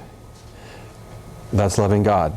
Because when I see man being made in the image of God, my focus shifts to who God is, not to who man is, not to the troubles that man have on the earth. I begin to give God the honor and glory to His name, and so I preserve my love for God. Then the second point, preserving human prosperity, allowing family units to prosper, that's an important part of government. It's not for the purpose of the government to prosper, it's for every family unit to prosper, and as I'm pursuing that prosperity, what am I doing? Now I'm loving my neighbor as myself. And so those are the 2 fundamentals of government gained at the flood. Number 3, governments are granted no other end for themselves than these 2. In other words, if you find a government straying beyond these issues, you'll usually find it straying against some principle of God, and our command in the Scripture is that we always ought to obey God. Okay, we're going to turn to the panel, next panel, and we're going to discuss here the imposition of national government. Last section we discussed collective government, which collective governments exist in society on a smaller scale, such as a community, a town, a city. The early governments were all cities, and we called them city-states in a general reference. But what we find here in Genesis 11 is God's imposition of national governments in order to preserve His purposes in human government. And what we find here is a couple things. Looking at the panel, verse 1, we have the picture here of the whole earth was with one language and with one speech. And as we look down back here to verse 4, the end of verse 4, man says, let us make a name for ourselves, lest we be scattered abroad upon the face of the whole earth. And then flipping to the next panel, looking at verse 5, what I've highlighted there is, in verse 6, actually, this they began to do. So God asked the question, now nothing will be restrained from them, which they have imagined to do. So we find the second principle here of their goals become realized by their objectives. And then verse 7, so God said, let's confound their language, so they may not understand one another's speech. And then look at verse 8, the consequence of that. Therefore, the Lord scattered them abroad from there upon the face of the earth. And they left off from building the city. So let's look at a quick picture here. What we find here is, after the flood, God said, go and fill the earth. Well, the earth was a very hostile place. And the people began to say, you know what, it would be better for us to thrive in a smaller area than to, spread around the earth and fill up the earth. And so, in direct rebellion to God's larger purpose of prospering, even the communal government that was established failed to answer God's larger objectives. And again, here's the picture that I want to share. God always has the right, and He always has interrupted false applications of government to a false end, and He's made adjustments in the process. And so what we find here is man used to be able to talk to each other with one language. I'll just give you a really interesting little historical background. You may not be aware of this, but every baby ever born, doesn't matter which nationality they come from, doesn't matter whether they come from a wealthy family or from an impoverished little tribal family out in the jungle somewhere, every single human being ever born, in the early stages of their development, they have language potential. They can pronounce every syllable, every phonetic structure that is known in all languages around the world. Every baby has complete capacity to absorb all the nuances of language. However, when they're saturated in one language environment, they actually lose all the skills that they never used. So that today when we talk about people having accents, one of the reasons why we have accents is because there's a loss of language at a very early age, and an attempt to mimic a language and learning a new language is impossible to perfectly mimic it. We can improve largely in many respects, but there are some sounds that if you didn't learn how to use them as a little child and retain that use as an adult, you'll never be able to make those sounds no matter how hard you try. It's an interesting picture. But we find here then that the intention of confusing the languages was to scatter the people in the world. They were disobedient to God's plan to fill the earth and replenish it. That's the purpose of government. And so God intervened with another judgment to bring about His purposes in human government. And so the scattering occurred by the will of God. Let's look at the next panel then. I have just a couple points relating to that. Capital letter A. God has control of government in order to work out His purpose through it. It's important that we understand this, especially as Christians. God is in control. And God uses the rebellion of the wicked when He needs to accomplish His purpose. So the Christian especially ought to be provoked towards faith and towards trust and towards prayer as we recognize that sometimes we face formidable foes and powerful abuse and government injustice. But there is this overriding element in all government, and that is God's in control and He rules. And we always need to respond to God who's ruling, and we always need to make our appeal to God when injustice occurs. The next point, government was never established to make a name for man. However, that is the larger corruption of it by Satan. This is an important principle. These guys gather together and say, you know what, let's not spread around the world and eke out a living and barely survive. Let's band together and make a name for ourselves. We'll be this great people that rose to great heights. And they were using the focal point of a city to accomplish this. A couple of quick principles that are important here. Men tend to gravitate towards cities to accomplish a name for themselves, and men tend to gravitate towards the agrarian society when their goal is to serve the interests of God. That's just kind of a pattern when you look throughout history. While we won't talk about it later, I'll just briefly mention, isn't that what happened between Abraham and Lot? Abraham brought Lot along as he was obeying God and was living in the wilderness when there was an argument and the shepherds of the two brothers-in-law began to battle over wells and having arguments over what was what. Abraham simply said, okay, you choose. You go to the right or the left. Wherever you go, I'll go the opposite. And what did Lot do? He looked at the well-watered plains of Sodom and Gomorrah, and he took up his abode in Sodom and Gomorrah, while Abraham remained aloof as he was commanded to, living in tents upon the heights of Mamre. So there's an important illustration, an important picture that Satan is always pressing to corrupt government, and the corruption of government is always in making a name for ourselves. And the one thing, if you want to label one thing that governments tend to do because of sin, governments tend to try to glorify themselves. That there's a pursuit of glory that's woven into the fabric of men as they band together in any form of government. And so the corruption of languages was to diminish that. Did God end it? No, he didn't end it at all. He just divided it. He divided the corruption so that it would be spread throughout the whole earth, which was his command. But the pursuit of an ego is still the corrupting force of government. So there's constantly an adversarial role between God's purposes and man's purposes in government, because Satan would always push us to the point of having our name made for ourselves. Think about your own fondness for your own country and your own heritage. Yes, there's an appreciation, there's a love, and there's a gratefulness for the rights and privileges that we have as Americans. But we need to always be careful that government is not about making America the greatest nation that ever lived, or preserving America and its heritage as the only objective of history. America is a government that can be used for God's purposes if we'll humble ourselves and use it for those purposes, and God can and he has blessed it as we have served his interest throughout the world. But we are not exempt from the corrupting influence of seeking to make a name for ourselves, and to the degree we pursue that end, we corrupt the purpose of government and we impose injustice on those who are affected by that. The second part of that statement in B is Satan always works to gain self-worship. Therefore, every corruption of God's purpose finds its root in satanic self-worship. That's the ego is the struggle of mankind, especially as it relates to government. And then point C, with each judgment, God restrains sin. And so too with the confusing of the languages. When you look at the structure of government here, what we followed is a pattern. It began with the simple purpose of a family unit bringing to order the world around them, the creation, so that it thrived and prospered. So the government was given to Adam and Eve with that intention in mind.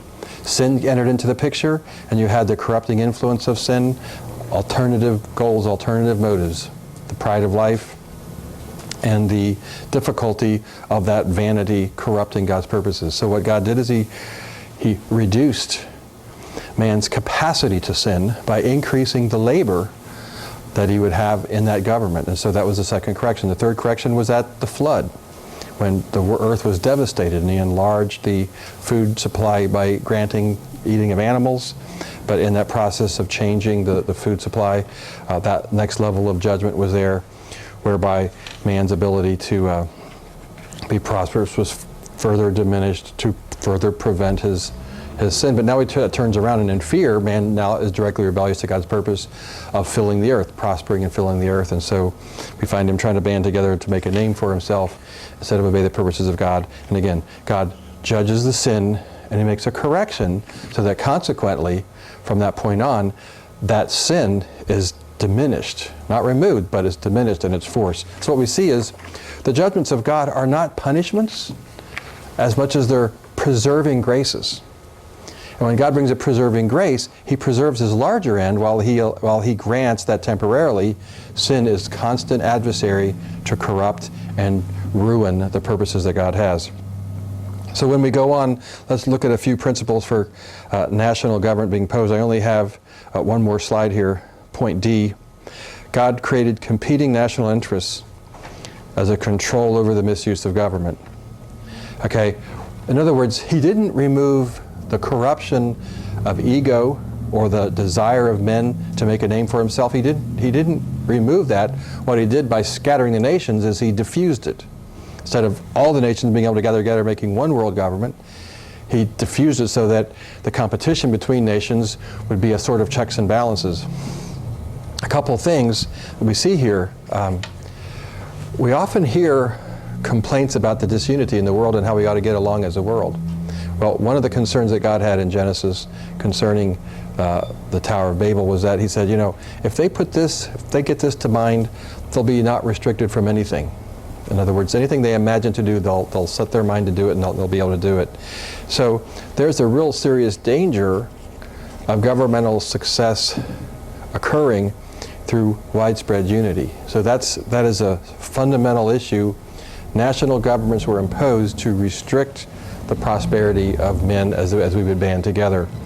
I have 4 quick things that relate to this then to bring up. Number 1, this is the first scriptural account of what we call checks and balances that God ordained. Now, our founding fathers copied this in the 3 branches of government, but what we find here is you reduce the capacity of sin to have a negative effect if you pit people with the same sinful tendencies to compete for the same realm of government in that sense of operation. So it's the competition between national governments that tends to preserve God's purpose in government, and even though there's constantly an abuse of it. So what you have is checks and balances imply an acknowledgement. Men are sinful, and they tend to pursue an inappropriate goal in human government. They have inappropriate pursuit of pride.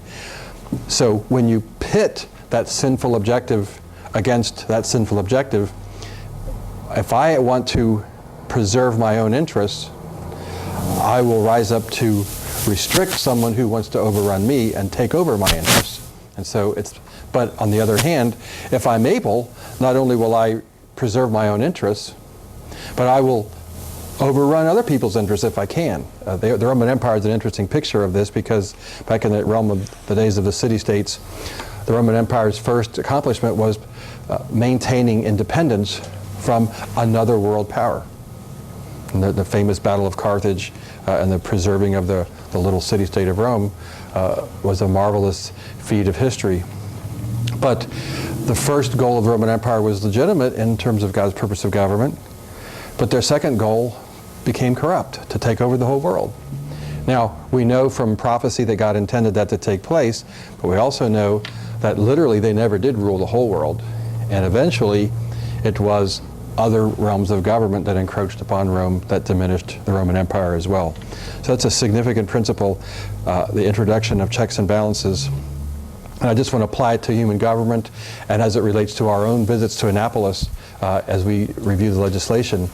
America has a great privilege that our founding fathers recognized this fundamental premise in the foundation of our country, so that why our country has succeeded in this form of government has largely come from an admission of our tendency to sin, instead of just an ideal of being arrogantly the best country in the world. It's a recognition of competing. And when you get into the public arena in America, I don't know if it bothers you, but it bugs me a lot, because most of the debate that occurs is the debate of selfish interests. And it gets kind of sickening to constantly hear selfish people debating.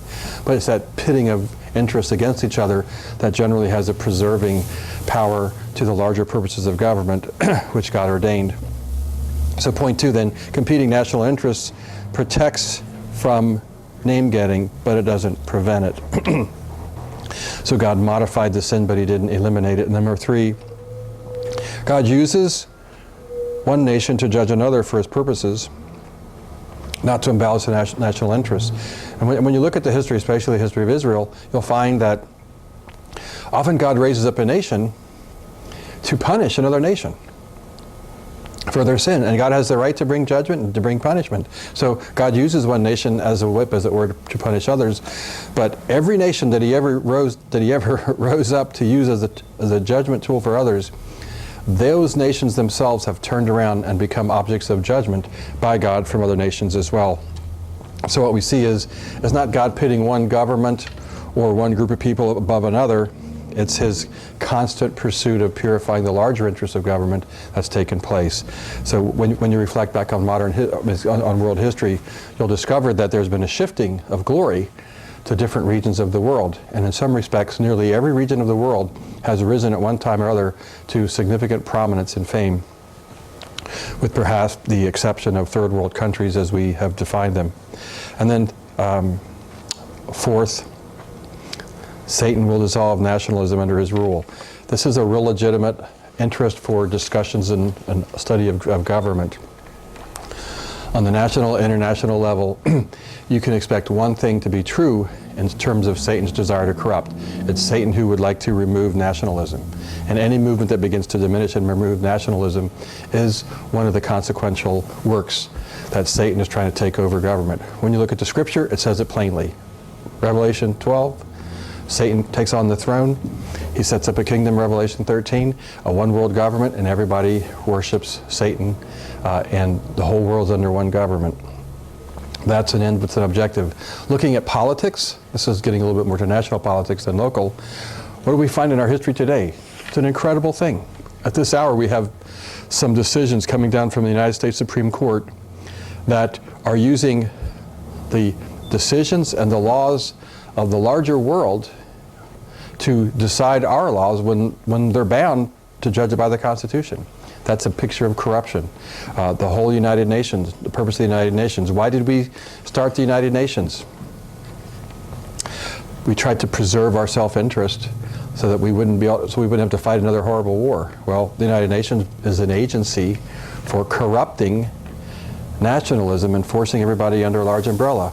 In your lifetime, the politics that have gone on with America's invasion of Iraq and the whole world body politic that's swirled around that is a direct fruit and a direct product of rebellion against God's order for nationalism and the pursuit of this one world government where everybody has to relate to a larger government and to give up the rights of the individual nations for the larger international world order. That's coming, that's on the plate, but it's still, as it was in the Tower of Babel, it's still today. It violates the purpose of God. National government creates checks and balances to which God preserves his interest in government. Next panel, I want to look at the theistic government here, envisioning theistic government. And I'm going to have to probably take a little bit of speed here because I'm starting to run out of actual time on the clock for your sake. Genesis 12 through 50, and what you can begin to see here, this is the last set of scriptures that I've actually printed. And just looking at a couple of verses, what God does, verse 1, he tells Abraham to get thee out of thy country. And we find him being promised, I'll make you a great nation, go where I tell you. And so verse 4, Abraham departs as the Lord spoken to him. There's a really important turn in the history and the study of governments and national governments with the study of Abraham. So if you turn to the next panel, I'm on the third panel now, I have just a quick summary of some of the issues here of God envisioning a theistic government. Letter A, when God commanded Abraham to get out of his country, we have the beginning of the reformation of human government as God envisioned it with Abraham. And it's important to understand that part of redemption is the reformation of government, because proper government was ordered by God at the beginning of creation. And when you get back to Revelation and every bit of sin is removed, what are you going to find? Proper government in its redeemed, fully reformed state. So God begins here with Abraham, and there's two things that stand out. Will make mention of real quickly. First of all, God reforms affections. God converts national loyalty to himself. I want you to put in the margin here, see Hebrews 11. There's an incredible commentary on this in the book of Hebrews, but it's really important to say this. Your duty is to God above your government. Your affections ought to be to God above your government. Can you love your country? Sure, you can love your country. You ought to honor your country. You ought to respect the government God's put over you. But in terms of the priority of your affections, where they're due towards God. And there's an aspect that Abraham illustrates when he says, get thee out of that country. God expects us to abandon the primary affections of our country and replace them with a primary affection for him to do his will and to do his purpose. Secondly is the objective. God rules in the affairs of men. And so it's important to see that God's reforming the picture that he's ruling. Number one, we're going to eventually see that God will provide a national government that's ruled directly by him in the nation of Israel. And all of the laws and all of the history of Israel reflects theistic government and how God intended to do that.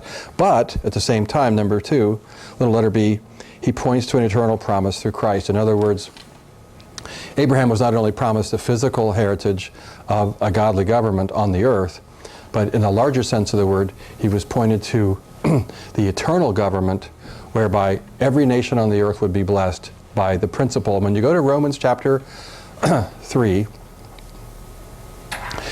Romans chapter 4. Romans 3 introduces the discussion of faith and how faith is what brings redemption. But when you go to Romans chapter 4, Abraham's used to illustrate this whole principle of faith and how Abraham is the father of many nations and he has influenced all these other cultures.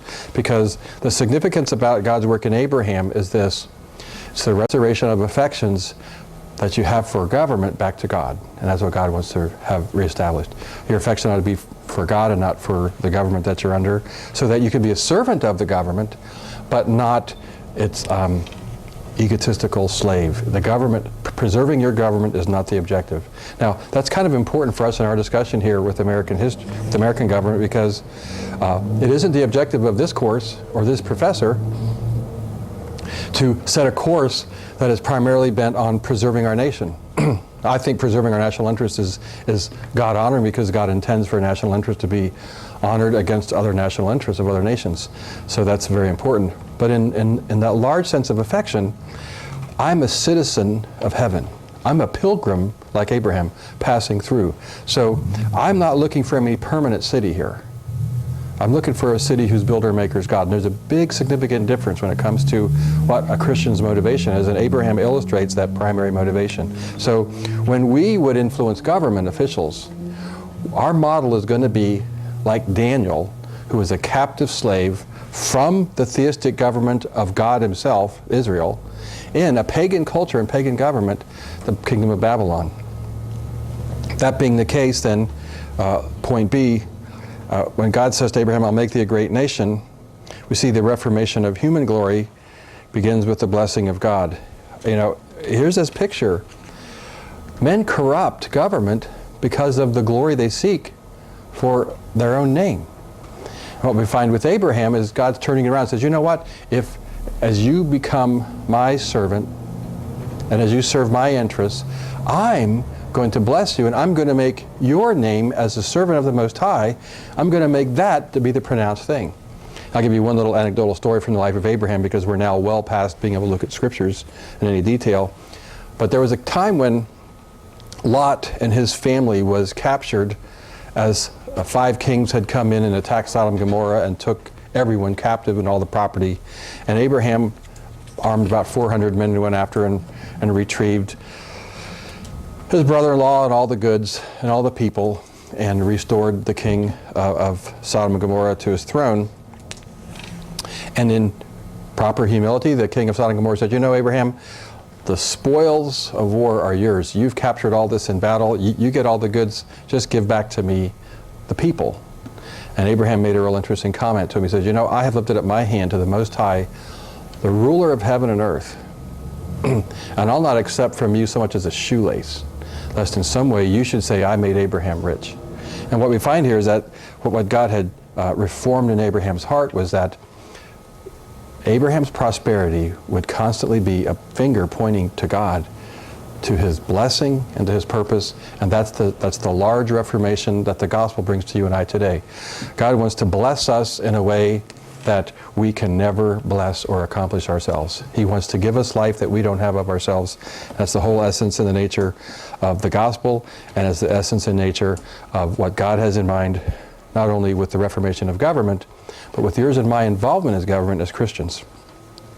And then, looking a little bit beyond that, the blessing of the key to true prosperity, number one. Number two, the glory of God will be the effect of true blessing. And that's the difference. Men pursuing their own glory rely on their own strength and corrupt government. men relying on men pursuing the glory of God, they receive the blessing of God, and the consequence is the name of God is magnified in their life. And that's the promise, and that's the object for Christians, that in my life, God's name can be glorified. Now, often that's going to mean that it looks like I've been diminished, but as I'm diminished, there's this magnification of who God is, and that's the attraction that we have of Abraham and the whole scope and goal of redemption. Point 3, the restoration of all family identity will be God's blessing. There's a real interesting line there. He says, and all the families of the earth shall be blessed. That's an interesting picture, because if you're careless, you think of all the families of the earth, all the nations of the earth, and you kind of make a quick pictorial change. But you need to remember one thing about families and nations. Nationalities are largely genetic composites.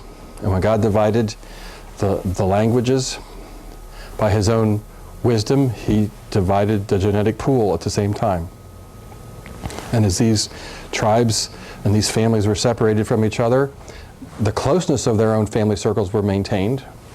And that gene pool created the major differences that we have today in different nationalities, different physical appearances. But that was what God had in mind. But God is looking for the restoration of family blessing. God still wants to bless families as families. And a nation is largely an extension of family units, and that's God's long-term vision. And the next panel then, under theistic government envisioned, there's one last point here, point C. Abraham departed. What we see here is the reformation of earthly goals and faith obedience. The single need for restoration of God's authority is the obedience to God's command. That's the single need, and Abraham here illustrates that with by faith obedience, and that's why I said mark Hebrews 11, because that's a picture of faith obedience. Every illustration of faith in Hebrews 11 is marked by the term that the person did what God told them to do. By faith they did this, by faith they did that, by faith they obeyed God, by faith they built an ark. Faith always brings me to the place of bringing myself under the government of God. Obedience is surrendering to the government of God in the circumstance that I'm in. And then lastly here, we find here, there's 3 quick points. God's goal is to restore his original objective so that the creation is filled with his glory. So that's the objective of redemption. Not that I am out from under government to my own pleasure, but that I'm restored to happily being under government as God's designed, and my pleasure will finally fully be realized. Number 2, faith is the manifestation of a reformed government in the heart of God's people. So what we're really getting to when we look at the gospel, the gospel is restoring faith, which is restoring trust, which then in turn is restoring God's blessing and prosperity, so the human government is returned to its original intent. And then lastly, the creature groans and travails until the revelation of the sons of God. It's important to understand that there will never be a unilateral accomplishment in human government at this hour until the Lord returns that fully brings back reformation, that fully brings the blessing of God. We're in the trenches, as it were, of conflict with government that God has allowed from Adam and all the way until the Lord returns. So don't ever get caught up with false government agendas of trying to provoke absolute perfection, because you'll only have some distortion of vanity that gives glory to men instead of God in that pursuit. So we have a very severe sense of that groaning and travailing. The difficulty of this life won't be relieved until the restoration of God's government in the world to come. Next panel, new idea, the theistic government is established. And here I'm going to go on a really rapid pace wrap-up of the big picture of the foundations for human government and authority. From the book of Exodus through the book of Joshua, we have the historical biblical record of the only theistic government the world has ever known until Jesus returns and establishes his kingdom on the throne of David in the future. You might have heard it said that America is a Christian nation. If there's anything as a Christian nation is this: a group of people who live by the structure of government ordained by God, which is Gentile government, with the understanding that we need competing interests of government in order to preserve God's greater purposes, and recognizing that these principles of government lend to the believer the opportunity to be influential for good. In other words, you can't have a Christian nation whereby you say, well, Christ is ruling the earth through this government. Christ is ruling the earth, and he's ruling the earth through governments. That's true. But it's not in the same sense that he is going to rule the earth when he physically returns and establishes the kingdom. So there's an aspect to which even the United States government today is not what we're going to talk about here. It's not a theistic government. It's not a government directly established by God. The commands and causes of Israel are different than what our governments are even allowed to impose from a biblical perspective. But I have 6 real quick big points to run through here. First of all, the story of salvation is a story of restoring God's government and his blessing causing the earth to flourish. It's important to recognize that, number 2, delivering from satanic bondage, that's the primary accomplishment of redemption. Okay? Of course, who were in bondage? The children of Israel were in bondage when they were released from Egypt. And number 3, from Exodus to Joshua, we have this brief overview of the story of salvation and the picture of deliverance. It's important to understand that Israel was not intended at that time to be a permanent representation of theistic government, but it was more of a shadow. It was the things to foretell and look ahead to the future. But what we find here is that it's a picture that when God rules in the affairs of his people and people respond, he gives abundant blessing. And there are aspects, if you follow the history of Israel, where their government has seen more glory than any government has ever seen in the history of man. However, you also see a picture here of the nature of true government is deliverance from bondage. And God allowed his children to be put into bondage for 400 years before he delivered them, because the deliverance from Egypt was a big part of the larger purpose of God's shadow picture of what human government was pointing to. That's the deliverance from sin and the deliverance from the satanic bondage. And Hebrews chapter 2:14 is significant as it points to the work of Christ toward that end. Under letter C, I have 3 dots, which means I have a lot to say and very little time to say it. But from that big picture in the history of Israel, you have an establishment of government, and in that establishment of the government, you have the laws governing Israel established. You have the structure of culture that the Israelites were to maintain. You have significant issues pictured. For example, the right to property. God has extremely carefully delineated rules that related to how property was to pass from one generation to the next and how property was to be maintained. There are interesting things in the laws of Israel that are so phenomenal, like the 50-year Jubilee. God viewed property rights so sacred in Israel that when a family was granted the property, it was a grant from God to that family forever. And it was not ever possible to permanently sell that land away from the family tree. So what you had was the 50-year law of Jubilee, for example, honoring property rights. You only ever rented somebody else's property. If you wanted to grow some extra crops and your neighbor maybe wasn't using their land, you could go to them and quote-unquote buy their land. But buying their land involved 2 things. The setting of the price was based upon the value of the crops and the number of years that you were going to be able to get those crops. Interesting picture of the value of land, especially when you look at it today in our culture. So the second thing is the restriction of the covenant. Every 50 years there was a Jubilee, and all rental contracts came to end simultaneously at the year of Jubilee. So let's say that the year of Jubilee was in 5 years, and you wanted to rent your neighbor's farm. You could only rent it for 5 years. To rent it, you had to pay 5 years worth of crops. Let's say that $1,000 was what you could earn off of that property each year in crops.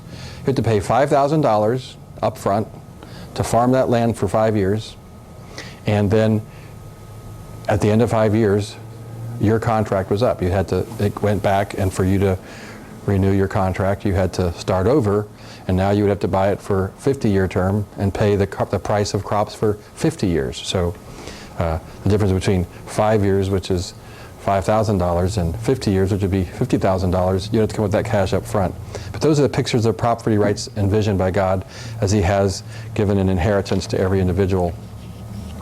That transcends a little bit the purpose of God, because when you look at the Scriptures and the calls of salvation that we have and the promises of an inheritance, the permanence of our inheritance in Christ, which is reserved in heaven for us, is an important part. That inheritance is permanently secured for our eternal enjoyment and pleasure, and it's shadowed in God's theistic plan of government that the children of Israel had. I want to end with one other picture here from that point C. There was a period of judges here,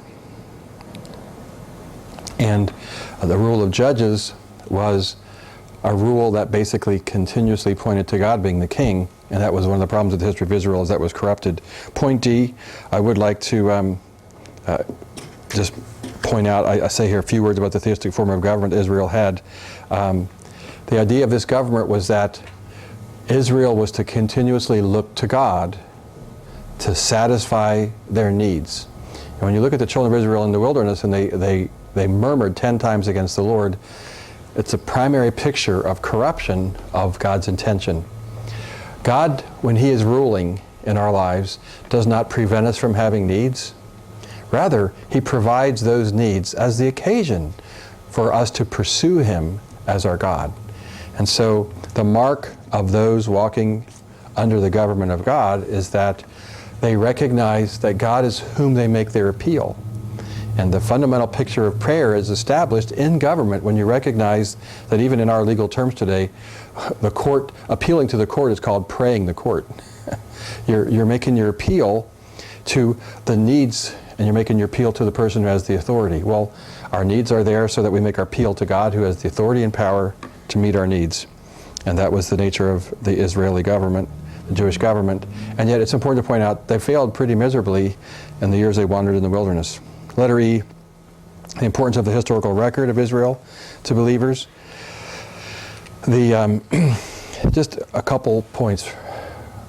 Romans 15 and 1 Corinthians 9, two passages that point back to the history of Israel, and basically says to this, those things were written for you and I for spiritual application.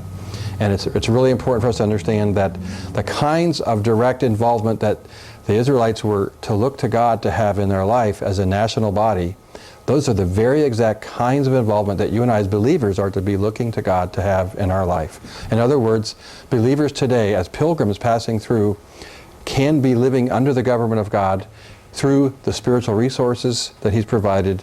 And the primary vehicle is having faith and coming to God, making our appeal to Him by Christ for those needs to be made known. And thus today we can we can mirror the intention of theistic government that God had with Israel. And lastly, just one commentary. If you remember, the children of Israel turned in their history from judges to kings. And that time period where they rejected judgeship, I just want to make a couple of comments. Number one, the Gentiles around them all had kings. But I just want to remind you, the nature of Gentile government was to elevate singular individuals to prominence among the larger group. And so a false kind of ego, a false kind of acclaim was the nature of Gentile government.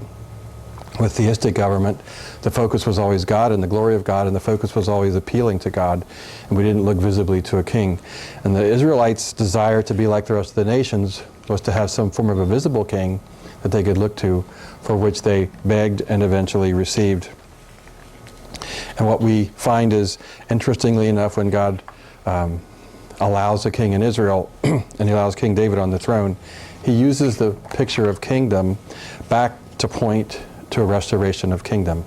God is king, and the Lord is coming as King of Kings and Lord of Lords, and the restoration of human government will be involving the absolute restoration of the king.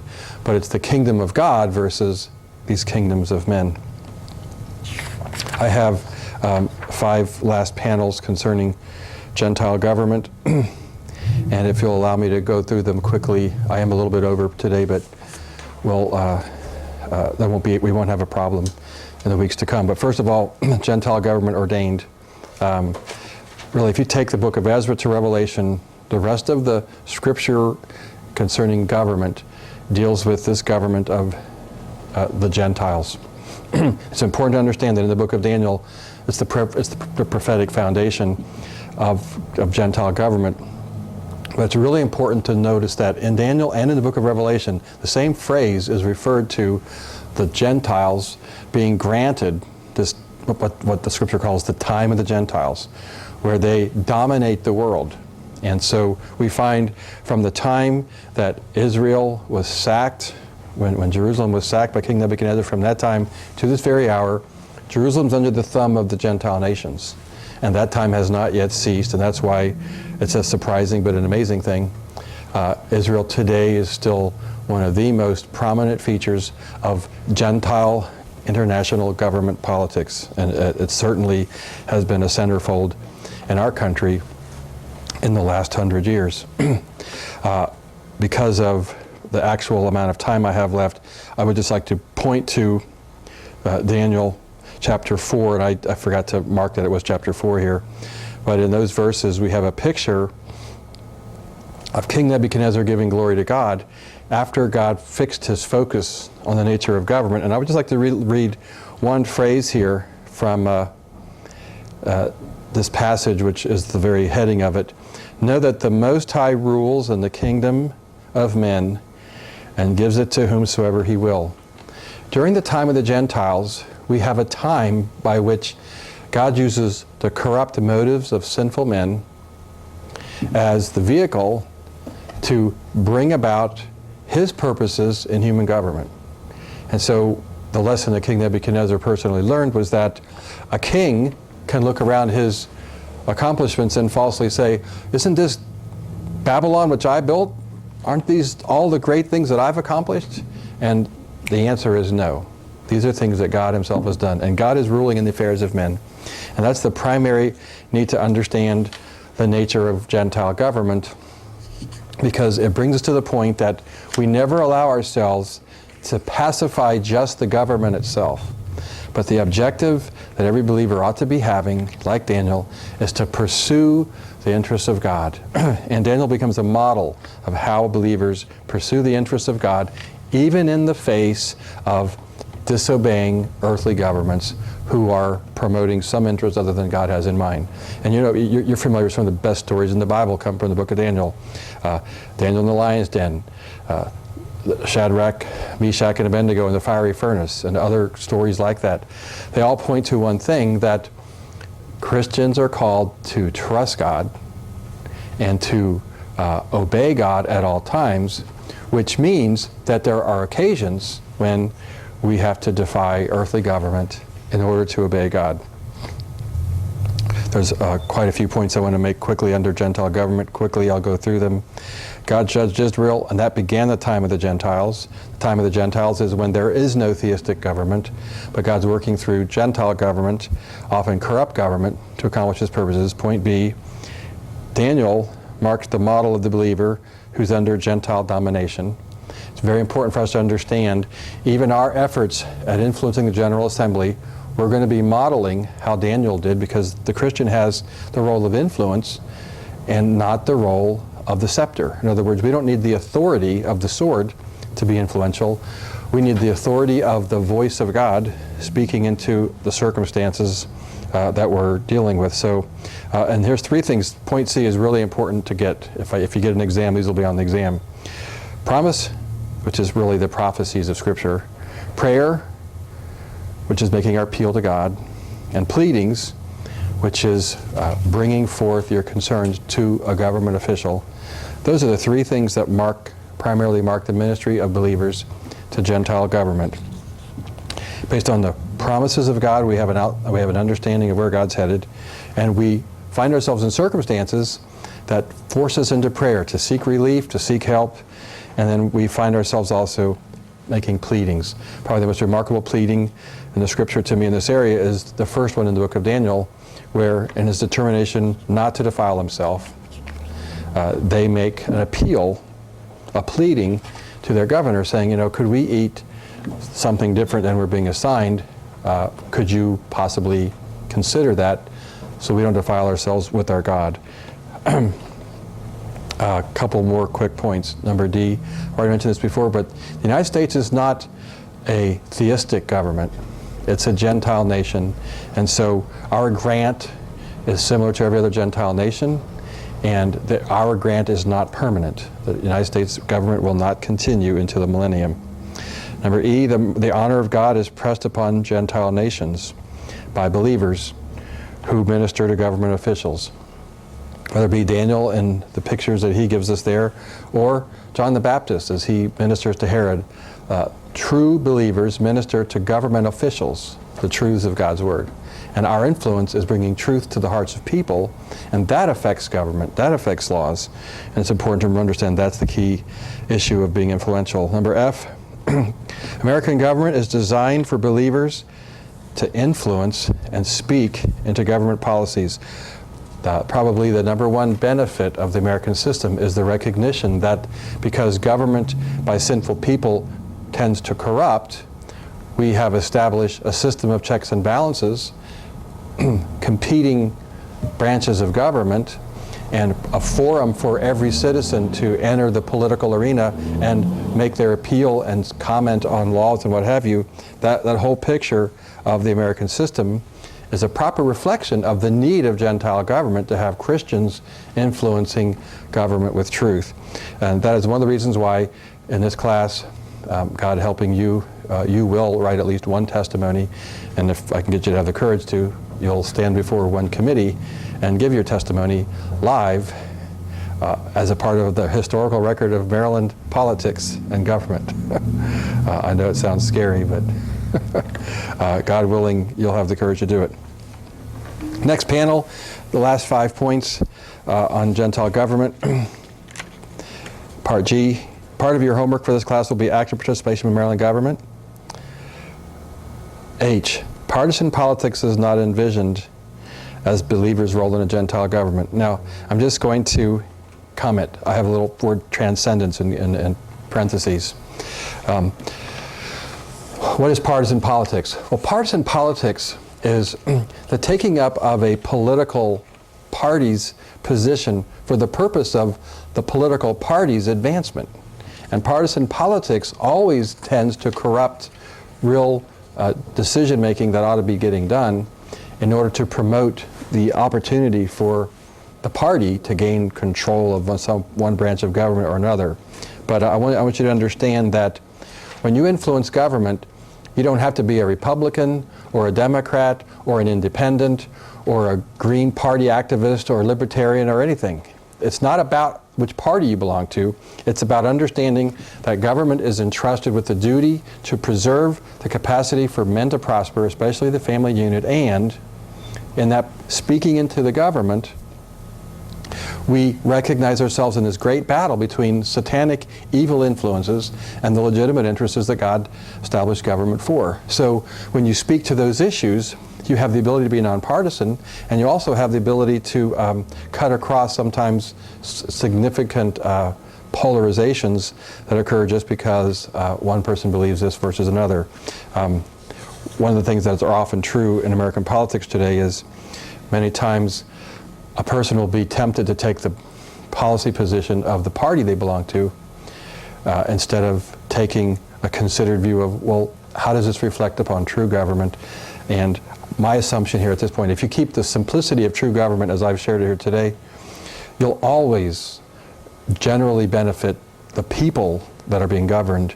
And when you learn how to encourage and provoke and promote the benefit of the people being governed, whether your party is one thing or the other, you will be able to have an influence and be prosperous. The thing about Daniel that's so amazing is he was an effective influence in government even though 3 different nations were owning and ruling in Babylon. When Nebuchadnezzar was when the Babylonian Empire was there, he was influential there. When the Medes came, he was influential there. When the Persians came, he was influential there.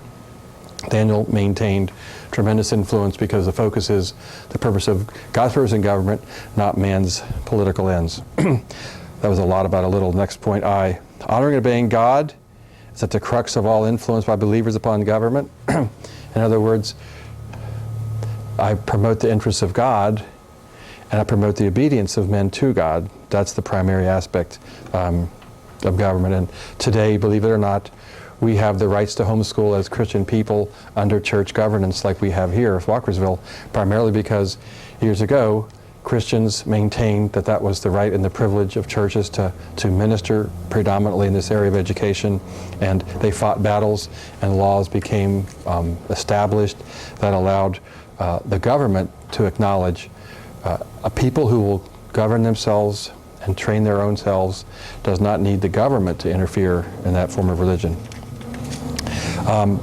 Point J, national government and law is still the limit of God's domain granted to government. I'm saying that because we live in a society that's rapidly pushing towards a one-world government.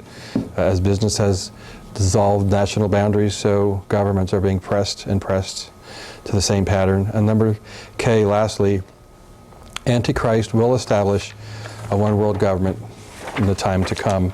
And of course, that's where all government will finally be resolved in Jesus Christ. Last 2 panels. True authority and government always relate to God. These are probably the most important points, 7 points of the lecture. I'm sure you're worn out and I have to speak quickly. Let me just go through these, highlighting the significant issues with true government. The origin of authority is the Creator King. I have a passage there to refer to. The origin of authority is Creator King. There's no such thing as authority until you have a Creator. Because God made us, He has authority over us, and Isaiah 43:15 will illustrate that simply for you. Point B, the goal of authority is to fulfill the sovereign purpose of Creator. There's no purpose in life except what God intended. And rebellion can simply be defined as imposing another purpose on God's creation than God intended. Number 3, under this I have 3 points, Number 1, one of the goals is that I enjoy God and His provisions. God intends for me to enjoy His purposes. What Satan does is he tries to get us to enjoy other purposes that don't reflect God's purposes, and they are what destroy and corrupt us. That's what all these destructive appetites are all about. Number 2, God wants me to be the recipient of such pleasures that the fondness of my own affections turn into praise to God. See, the relationship with God through government and His provisions is personal for me, and I engage in a personal relationship. So true government promotes true religion in the truest sense of the word. Number 3, to remember God in circumstances of need. What does that mean? Well, God puts me on the earth. He puts me in a circumstance of need, and in that circumstance of need, proper government means I remember it's God's purposes and it's God's provisions, and I turn to God in prayer to seek Him so that His purposes might be realized in my life, and that's how God causes us to truly enjoy Him and truly enjoy all of His benefits. Point C, all authority points to the Creator. All authority points to the Creator. Again, this is a simple argument on the point of if you're a creator, then you're the author. You're the one who's in charge of it. But every little bit of authority points back to the Creator. Those passages there in Isaiah are incredible passages that just illustrate the significance of the world, the whole created world. The beauty and the magnificence and the wonder of the creature just points right back to God, and He deserves praise, glory, and honor. Next panel, last panel, point D, authority brings hope from the Creator to the creature by the expectations given through the promises that God will satisfy the needy by His power and for His purpose. That's the true purpose of government. To bring authority into the situation will always bring hope from the Creator to the creature. Real authority will always bring that. Are you having trouble? But there is a God. There's a God who's powerful. There's a God who's mighty. And so my need stirs hope when I see the authority and the power of the Creator. So what happens is my expectations are raised. I'm struggling and I have a need and I find the promises of God, and He says, but I will give you everything that you need for life and godliness. And so through those promises, I turn to God, and then God He satisfies my need. He does it by His power, but He does it for His purpose. And this is probably the singular correction that God brings. So I enjoy the pleasures of life that are at His right hands, according to His determination, instead of according to the twisted perversion that Satan brings, which would promote my own end or my own glory. Letter E, therefore always obey God in His ordained authority. I've given you those two passages earlier. False authority is to be disobeyed. I never have an obligation to obey a man who would call upon me to disobey God. There's no obligation ever. Ever, never, never. And lastly, fulfilling God's purpose on the earth requires the believer to bring the gospel into the lives of people, and requires the church to be separate from the government. Big mouthful at the end here, but when God's purposes are fulfilled on the earth, okay, then in comes the gospel. And today, that's really why we have this large separation of church and state, because the church is called to preach the hope and the promise that can be realized by conversion, where self-government relieves us of the inability of our flesh to obey God.